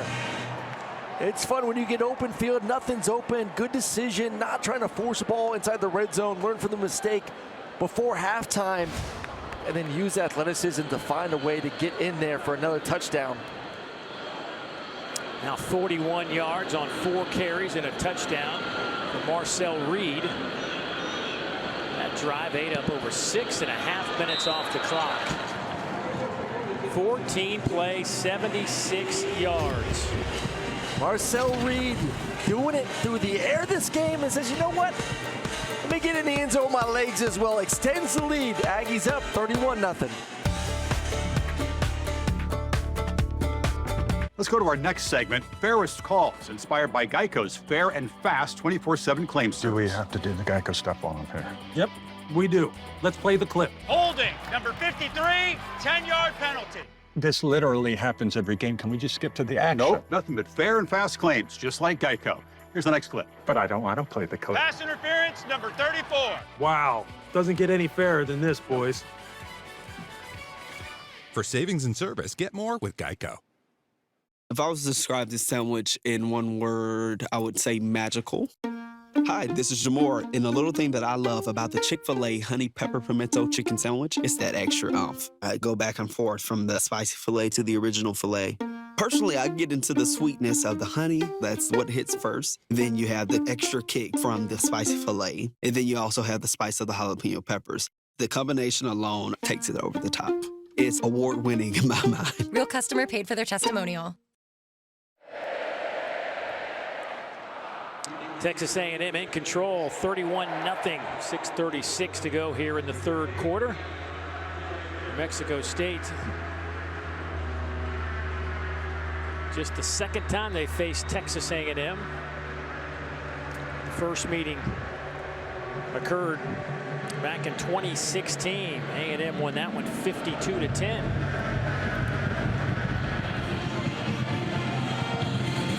Fair catch called for at the goal line by McMillan. So that'll come out to the 25-yard line. Before that, we got to step aside. Back to Kyle Field here at Bryan College Station in a moment.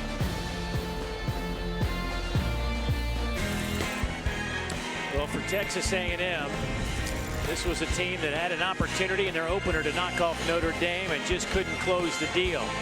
obviously left people kind of scratching their heads. And all they did was rattle off 7 straight wins, including knocking off 2 top 10 teams, including Missouri. And then they had a rally against LSU, a dynamic second half behind Marcel Reed. And then everything hit the brakes 2 weeks ago in Columbia, South Carolina, when Texas A&M was routed 44-20 on the road. And again, it was a second half onslaught, this time by the opponent.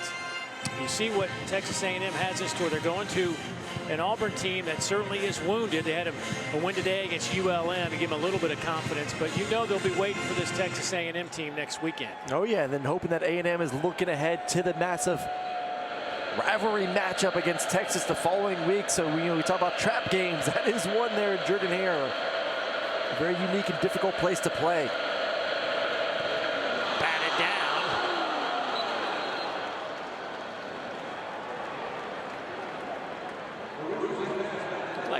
Kennedy maybe was the guy. There were a couple of them in the area. That looked like it was more than batted down. I mean, this was with some authority. Once again, just quick game. It's tough to throw quick game if you can't block guys on the outside.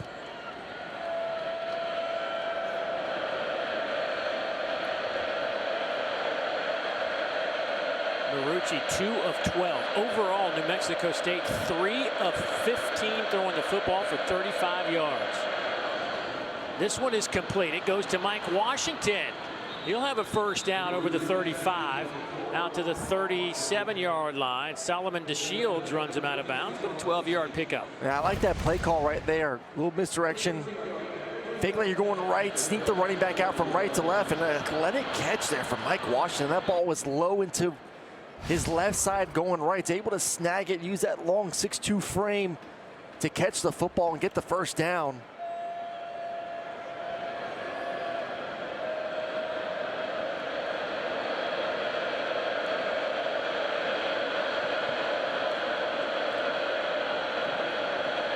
Inside handoff goes to Washington.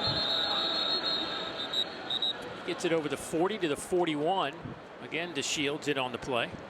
They've had moments of running the football in this game with McGowan. See if Washington can go in a little bit as well. Still the inability to throw the football. There's just no threat at all, Dave. This is safeties are coming downhill.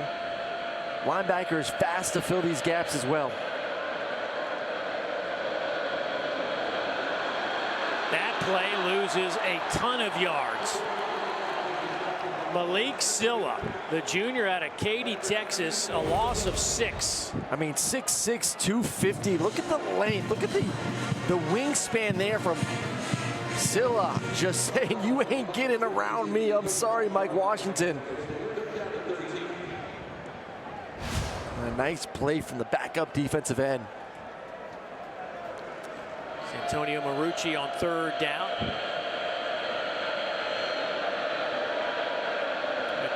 Try to create a big play here on 3rd down and 13.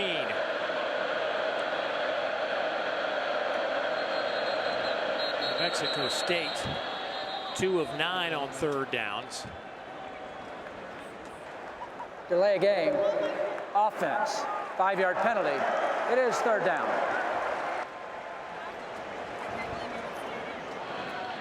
Some sort of screen, draw, get the ball to the quarterback's hand. This offense has not completed many balls over about 7 yards in this game. I think of one of them right now, and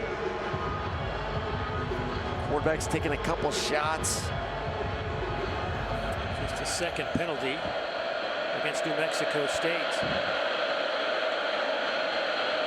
4-man rush trying to set up a little screen, and they do so to Washington. Gets a couple of blocks, but he'll be a good 6 or 7 yards shy of the line to gain, which was out at around the 48-yard line. And New Mexico State will punt it away.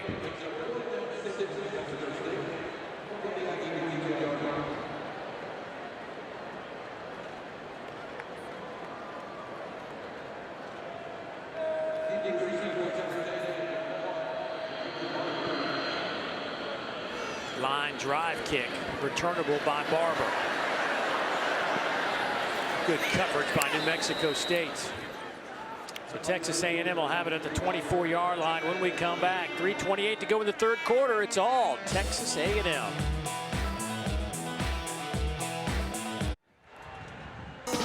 Well, Marcel Reed has taken his last snaps of the games. Let's look back in the performance of the redshirt freshman. Through the air has been phenomenal. Up and over defenders in the red zone, been deadly accurate. And then what he does best in the open field, making defenders miss. 3 touchdowns for number 10. Now he gets to sit back and watch Connor Wigman do his thing.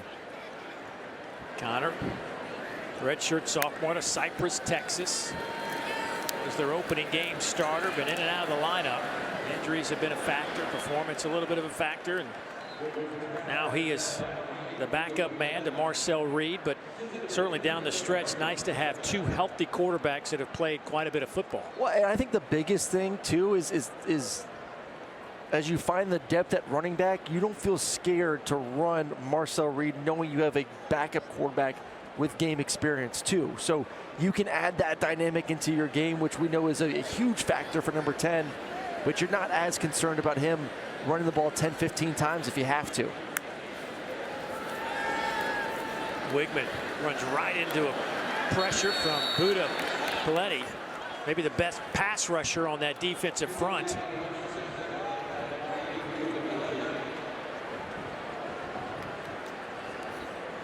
That's what you do lack without Marcel in the football game, just his ability to escape situations like this of getting outside the pocket, running, escaping, buying extra time. But Buda, who plays a little bit of linebacker and defensive end, more of a natural pass rush right there, wins his one-on-one battle. 3rd down and 12 now. Wigman. Nowhere to go, and he is dropped around the 21, and he is frustrated to say the least. That is not how he wanted things to go. And A&M will be forced to punt it away. Again, it's Buda Paletti who's causing some problems. And listen, that was a coverage right there. No one open down the field. Wigman's trying to buy as much time as possible to hope someone can get away from the coverage, but really sticky from the DBs on the scramble drill. And like you said, Dave, not the start. Obviously, Connor wants to go in there and prove that, hey, man, I am as good as we were all hoping I was going to be to start the season. And right there, 3 and out. First time we've seen that from this offense in this game. Here's a flag down behind the line of scrimmage. We'll see what this is all about. Got to be tough for Connor Wigman too, as he comes in and he's got the 2nd unit offensive line out there. Guys haven't played much tonight as well. Holding on the offense. That 10-yard penalty enforced from the end of the kick. It's 1st down.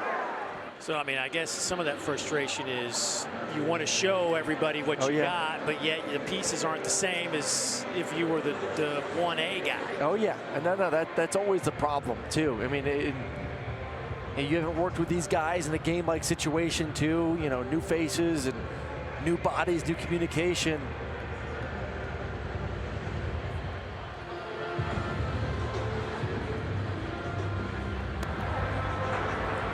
Correction, the foul's enforced from the end of the run. End of the run.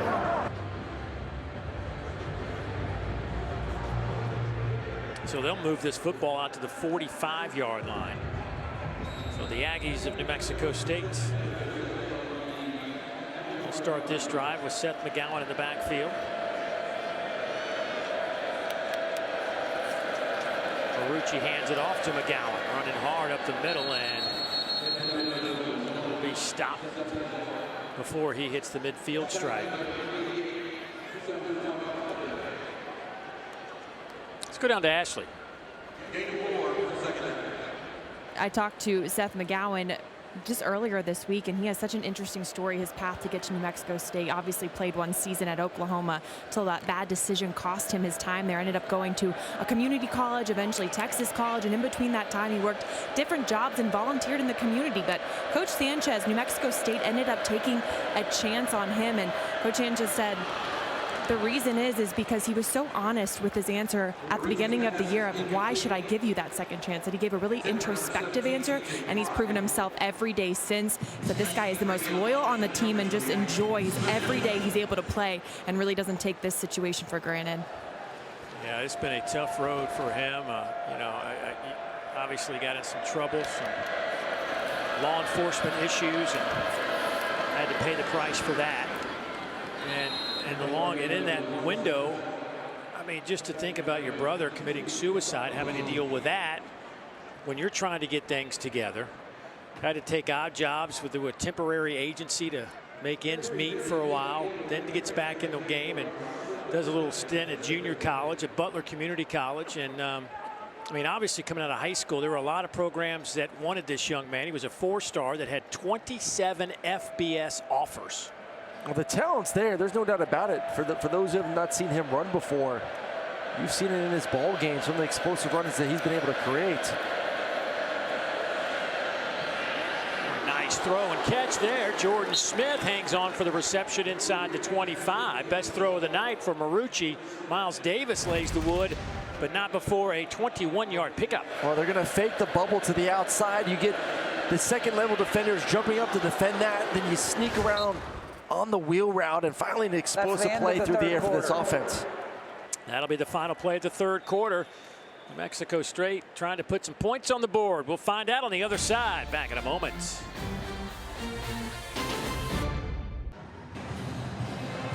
Here with head coach Mike Elko. And coach, with the score being what it is, a chance for other guys to get some playing time, what do you want to see them do in this opportunity? Yeah, we're going to get a lot of young guys out there. You know, we want them to see them hold up to the standard of Texas A&M football. We got to go out here. We got to get a stop. Like to see our offense have a better rhythm next time we go out and finish this thing the right way. You said you wanted to see an improvement in the passing game for this one. What did you think about it so far? Yeah, I thought Marcel did a good job. Obviously, he made some throws. We were able to push the ball downfield a little bit and get him in a pretty good rhythm. Coach, thanks so much. Yep, thanks. McGowan is stopped 4, 5, 6. Maroon jerseys swarm him, a loss of 3. But back to the passing game. We showed you some highlights earlier when Marcel Reed left this game, but certainly definitely an improvement, a little bit more crispness. Oh yeah, the timing, the rhythm. I mean, that's what they worked on for 2 weeks. So that was the off-week goal. Can you build the chemistry and the timing? And it's not going to happen just over 2 weeks. It takes game reps. So you hope that you take the confidence from this game, you move into Auburn the next week, and then going forward and forward and forward, you hope that just keeps getting better and better. Little sidearm sling there. McGowan can't hang on to it. That was Nunez throwing that one.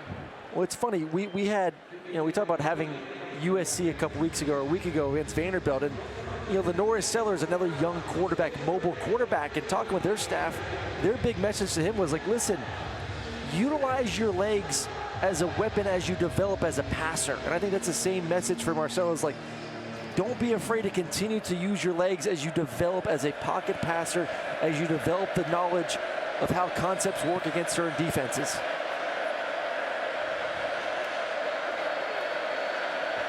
Pressure comes, and Nunez is dropped back at the 32-yard line.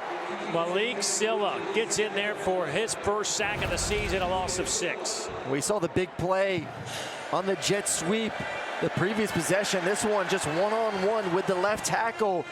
That's a nice rip move to the outside and uses that big 6'6" frame and long arms to get the nice sack. So here is Abraham Montano. This time he hits it flush from 48. No doubt about it. Montano now 13 of 16 on the year. It's 31-3.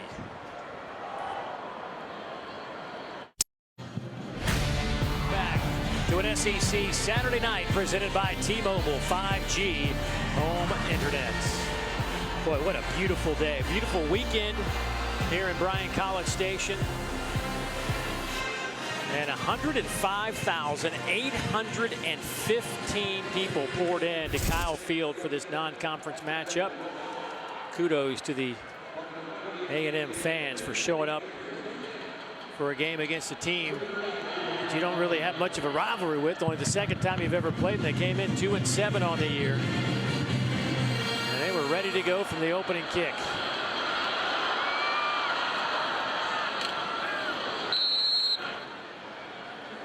So Connor Wigman will come back on the field after an opening drive that saw a 3-and-out situation. There is a flag down before Connor can get back on the field.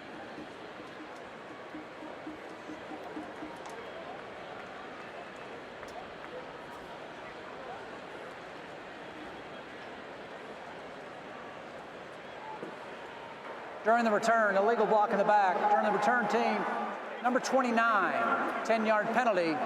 First down. Just keeps getting better and better for Connor, doesn't it? That's more. What are you talking about? Like, listen, I love when we get some penalties. Give me more pass yards. Okay. Let's go. More opportunities. Look at there's a negative. Like, come on now. It's 10 more yards I can get on the stat sheet. Listen, it is not easy coming in as a backup quarterback, even when you know that most likely you're going to play in the game. Empty set.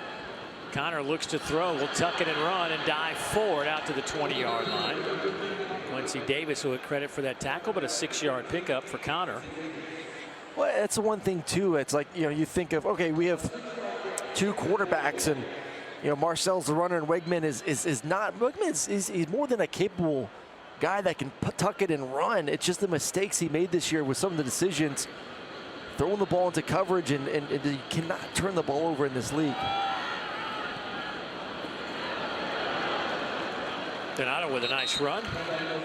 First down, moves the chains. Let's go down to Ashley.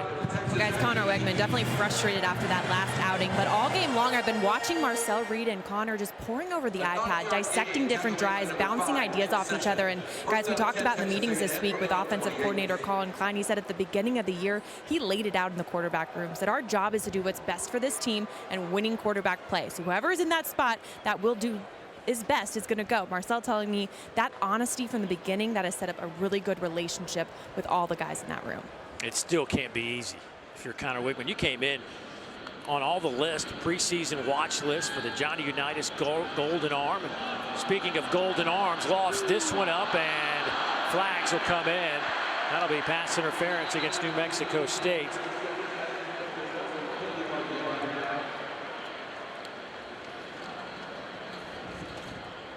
I mean, the hype was heading into the season of, okay, A&M has a guy. We've had a small sample size of Connor Wigman and what he's done in the past, but it's looked pretty good. And you go against a Notre Dame team, as we've seen right now, as a playoff caliber football team. There is no foul for defensive pass interference. Second down. We'll take another look at this one. I think, obviously, these underthrown balls are always pretty tricky, but wasn't as aggressive as maybe you thought it was. I could have seen it going either way there, Dave. I think you threw the flag, stick with it. If you didn't throw the flag, fine, but you threw the flag.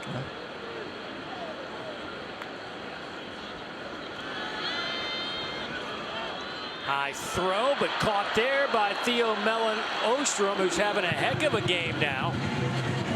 Ostrom now with 5 catches. He's up over 100 yards as he picks up 23 on this grab. I love the movement there from Connor Wigman in the pocket, moving to his left, fading away a little bit.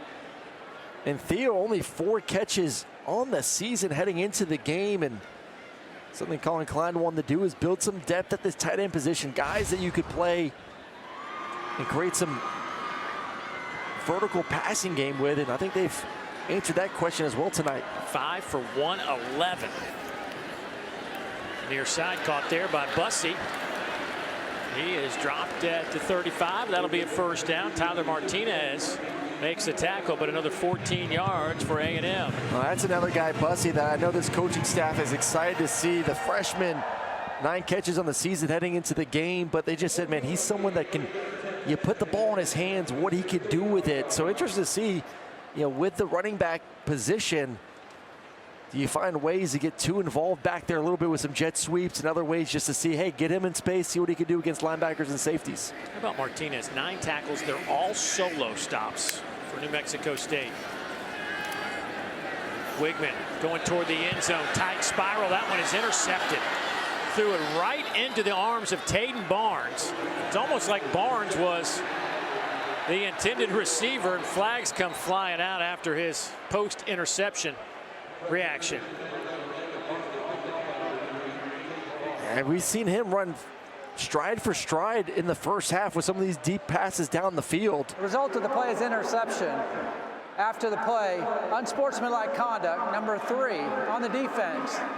That'll be enforced half the distance. That is number 3's first unsportsmanlike foul of the game. First down. Well, not a lot to celebrate for New Mexico State in this game, but a great play on the back end from Taden Barnes, running stride for stride on the inside post route. Essentially runs the route for the receiver.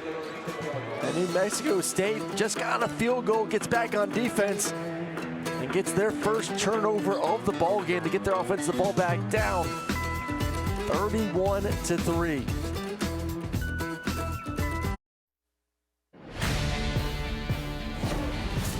SEC Saturday Night is presented by T-Mobile 5G Home Internet. Get internet how you want it. Honoring some of the seniors, in some cases juniors, and Mike Elko said, you know, don't read a lot into this. Some of these guys don't know what their future holds. Some could come back. Some might move on, and you just don't know. But yet, they were honored.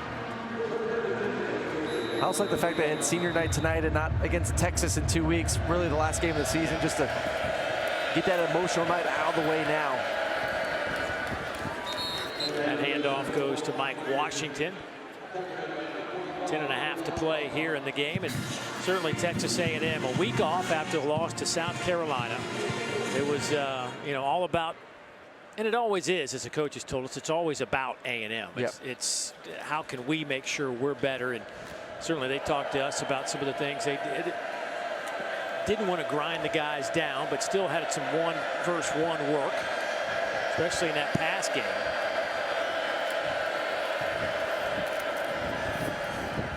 It was funny talking to Marcel Reed last year as a redshirt freshman. He was a scout team quarterback, and he said they made him middle of the year. They made him live. Oh yeah.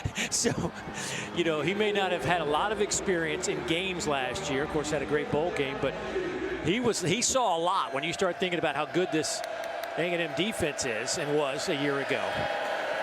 Well, that's a good thing. I mean, yeah, a year ago you're live as a quarterback, so you're having to play real football week in and week out against that defense. And you know, like you said too, going 1-versus-1 in the bye week just allowed you against a talented defense to really work that time. And you're not going to find many better defenses to go against each and every week in practice in this Aggies defense.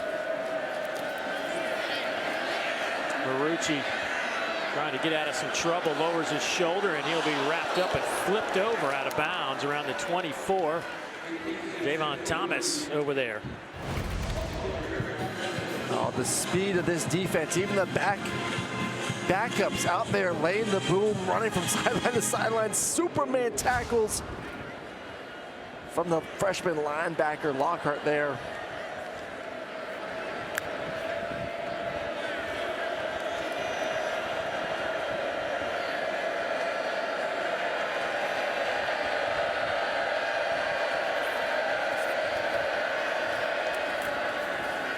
Handoff goes to Tim Gans. He'll pick up 7. Most of this, the majority of the 105,000 that were here have headed to the turnstiles on this Saturday night in a 31-3 game with approaching 8 minutes to play, but still making some noise. I'll tell you, man, this is a special place, Dave, to be here and to see the energy in the state. I mean, even the halftime performance, usually, you know, maybe half the fans stay to watch. The entire stadium was packed to watch that performance. Oh, a big run from Mike Washington, driving some maroon jerseys close to midfield. That's a big run of hard-earned 16 yards for Washington. I mean, listen, this is a 2-7 football team, but you have 2 running backs that, I mean, just laying the boom, have no quit in them. And Seth McGowan and Mike Washington. And this is a team that they knew that the struggles would be at quarterback position with all the departures of that spot in the carousel. But veteran offensive line, 2 big running backs they believe in. Obviously, it's not translated to wins, unfortunately, but still 2 more games left this season, and you listen to the press conference of those guys, there's no quit in this New Mexico State Aggie football team.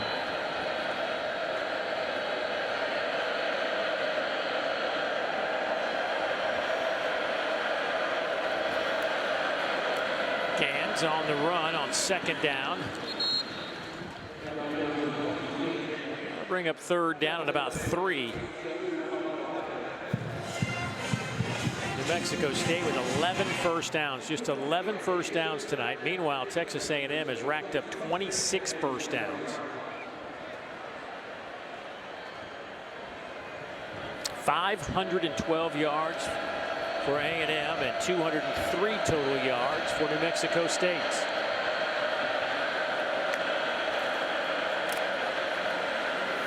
Gans trying to get to the outside and can't do it. Lost a yard. Rogers able to make the tackle for Texas A&M. Listen, one-on-one tackle, open field, really good job. Low man wins, wrapping up, not letting go, and obviously down 31-3 here in the 4th quarter. Got to go for it on 4th down.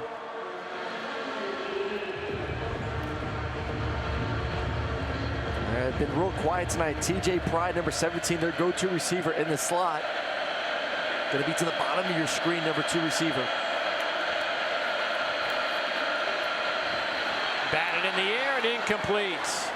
So a turnover on downs, and Texas A&M will take over with 5:34 to play. We'll step aside, back to Kyle Field in a moment.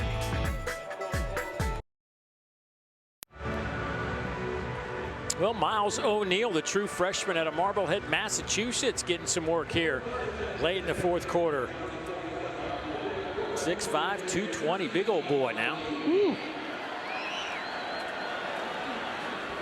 4-star prospect. Won the 2023 Gatorade Player of the Year in New Jersey after completing 106 out of 147 passes, 20 touchdowns, 2,100 yards. Right now, the biggest issue, we saw it with Wigman too, is just the offensive line at the moment. And we've talked to guys like Sam Pittman in the past. I mean, it is very difficult to build depth at the offensive line position nowadays. If you're good, you better be starting somewhere, and you're going to be hitting the portal. But still, valuable work for these young guys up front.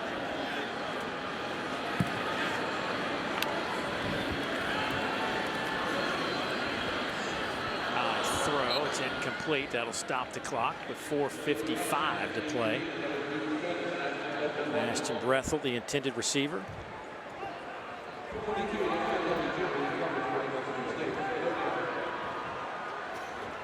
Aston Bethel Roman out of Missouri City, Texas. Another true freshman. And it looks like he's having difficulty getting the play call from Colin Klein. This is when you call your own play. Yeah, 4 verts. Hey. 4 verts, baby. Sorry, Coach, I couldn't hear you. Coach, sorry about that. We're going all verts. All go special. Let's go.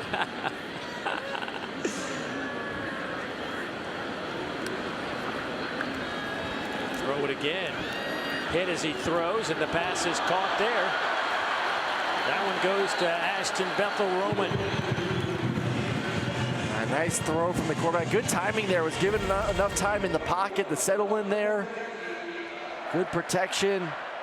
Ends up taking a little bit of a hit there, but still steps into his throw. But yeah, Dave, if you better have a couple plays with this new system nowadays. If you can't hear, you better be ready to rattle something off.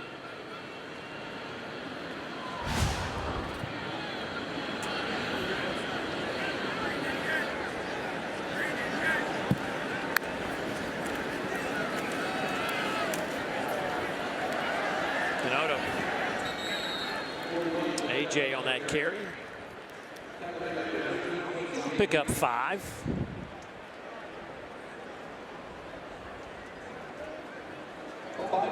Texas A&M 1 yard shy of setting a new season high. They had 529 against McNeese They put up 5-12 against Missouri. They're sitting at 5. Actually, give them the new high. They had just picked up to 533 now. Some nice footwork there by A.J., who turns the corner and picks up a first down. All right, you sit back and based on our conversations with the coaching staff, things that wanted to be accomplished. One of those was obviously depth of the running back position, get some experience. We saw E.J. Smith, I thought, had a pretty good game running the football. We've seen A.J. have some nice catches and runs as well. Chemistry with Marcel Reed and the receiver. So I think you walk away saying, hey, bye week was well spent. And we're seeing those results right now in the game tonight.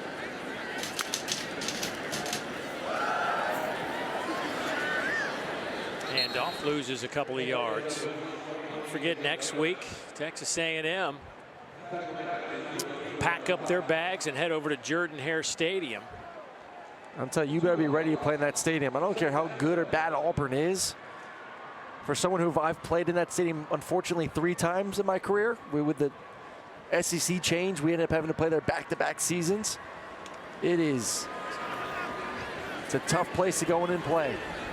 Can't be looking past them. Benjamin in the backfield. Pass is caught near side.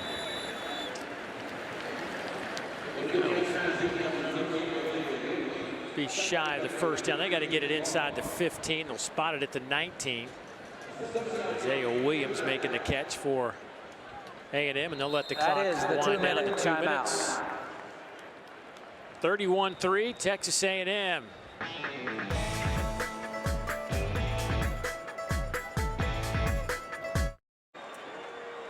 Well, what a season for this rivalry to get back to where it needs to be. Texas and Texas A&M will finish up this season November 30th, and certainly if they can both get their take care of their business next week, it'll be some kind of matchup inside the friendly confines of Kyle Field. That last meeting, a memorable one, certainly for the Longhorns, not so much for the Aggies. Pass is caught down around the 5-yard line. Bethel Roman with another catch, showing the strong arm of Miles O'Neill, the freshman QB. Yeah, man, he can wing it now. You give him some time in the pocket. I mean, when you're, was it 6'4", 220, got some meat and some muscle behind those throws. A couple nice completions on this drive for the young quarterback.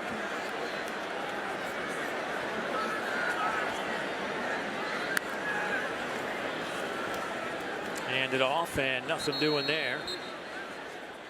Hayden Barnes with another tackle.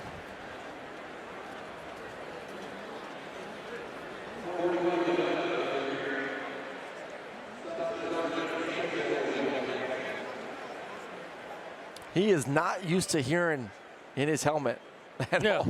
You haven't seen any other quarterbacks, and it is dead quiet right now. Have difficulty, and listen, that's just a quarterback first time playing a college game. Just juices are flowing right now, I'm sure.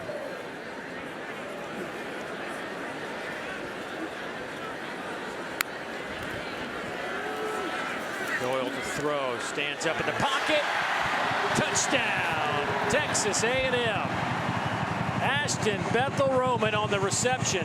Well, that was the O'Neill to Bethel Roman drive. I love the patience. Just, they're going to get a mesh concept. A bunch of crossing routes going to go on in front of you. You get man-to-man coverage. The Aggies on defense don't pass it off well enough. And then just another accurate pass from the quarterback. Miles O'Neill goes 5 of 6, 51 yards, and has the touchdown.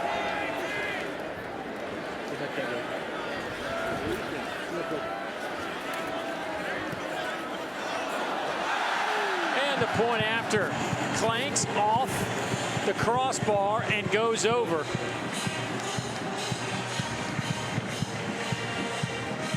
I don't know what in the world that kick was. Greg Batia shaking his head, but hey, it went over.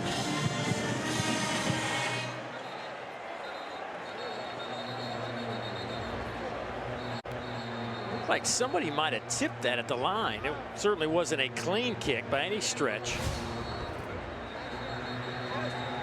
Hey, counts for one.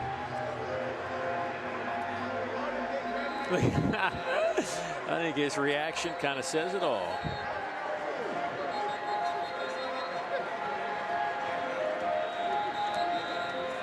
I wonder if Texas A&M is going to come out and do the kickoff. Everybody's ready to go except the 10 other guys that want to cover the kick.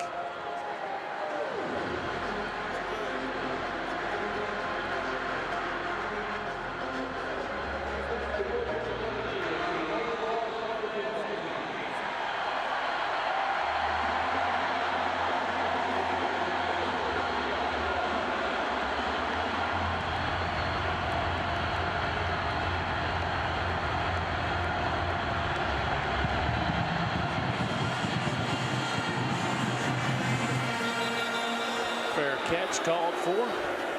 Talking about that Texas A&M Texas matchup. She flashed back to 2011.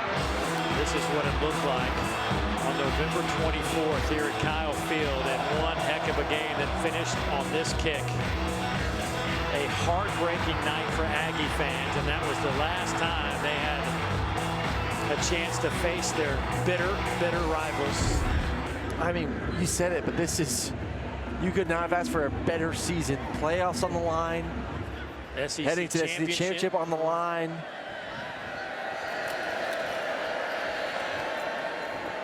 Got to take care of business next week. Yep, or 100%.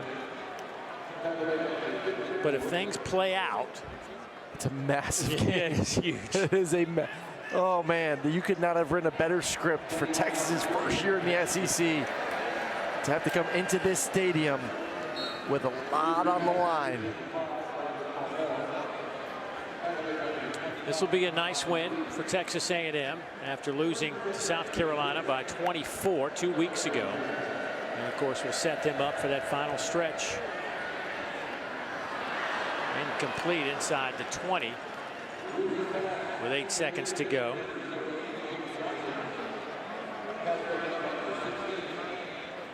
Boy, it's going to be a long season for a couple of teams. You want it to be long, I know, but I mean, there's, you know, you think about the old days, college football, you'd play 11 regular season, then the bowl game with 12, and they added the 12th regular season game. Then you got a conference championship. Then you got in the college playoff, and now you've got the 12-team playoff. It's a beautiful thing. It is awesome. More football, more meaningful football. And that'll be the final play of the game as the clock runs out, and Texas A&M will push their record to 8-2. New Mexico State goes to 2-8. Overall, good night for Texas A&M. Great night. Like I said, man, they check off a lot of boxes, the things they wanted to work on during the bye week. You saw the result of that here this evening. Now can you take that, continue to build the confidence, once again go into a tough Auburn environment next week, and make sure you don't overlook them and get ready for Texas right after that. But we started the show talking about it. Everything is right in front of this Aggies team. Now it's up to them to go out there and take it. Texas A&M will finish with 565 yards. They give up just 214, and they win it by the final score of 38-3. So for Aaron Murray, Ashley Shamady, and the rest of our exceptional crew, I'm Dave Neal saying so long from Bryan, College Station, and Kyle Field. Time to send you to the studio with Dari, Chris, and Benjamin.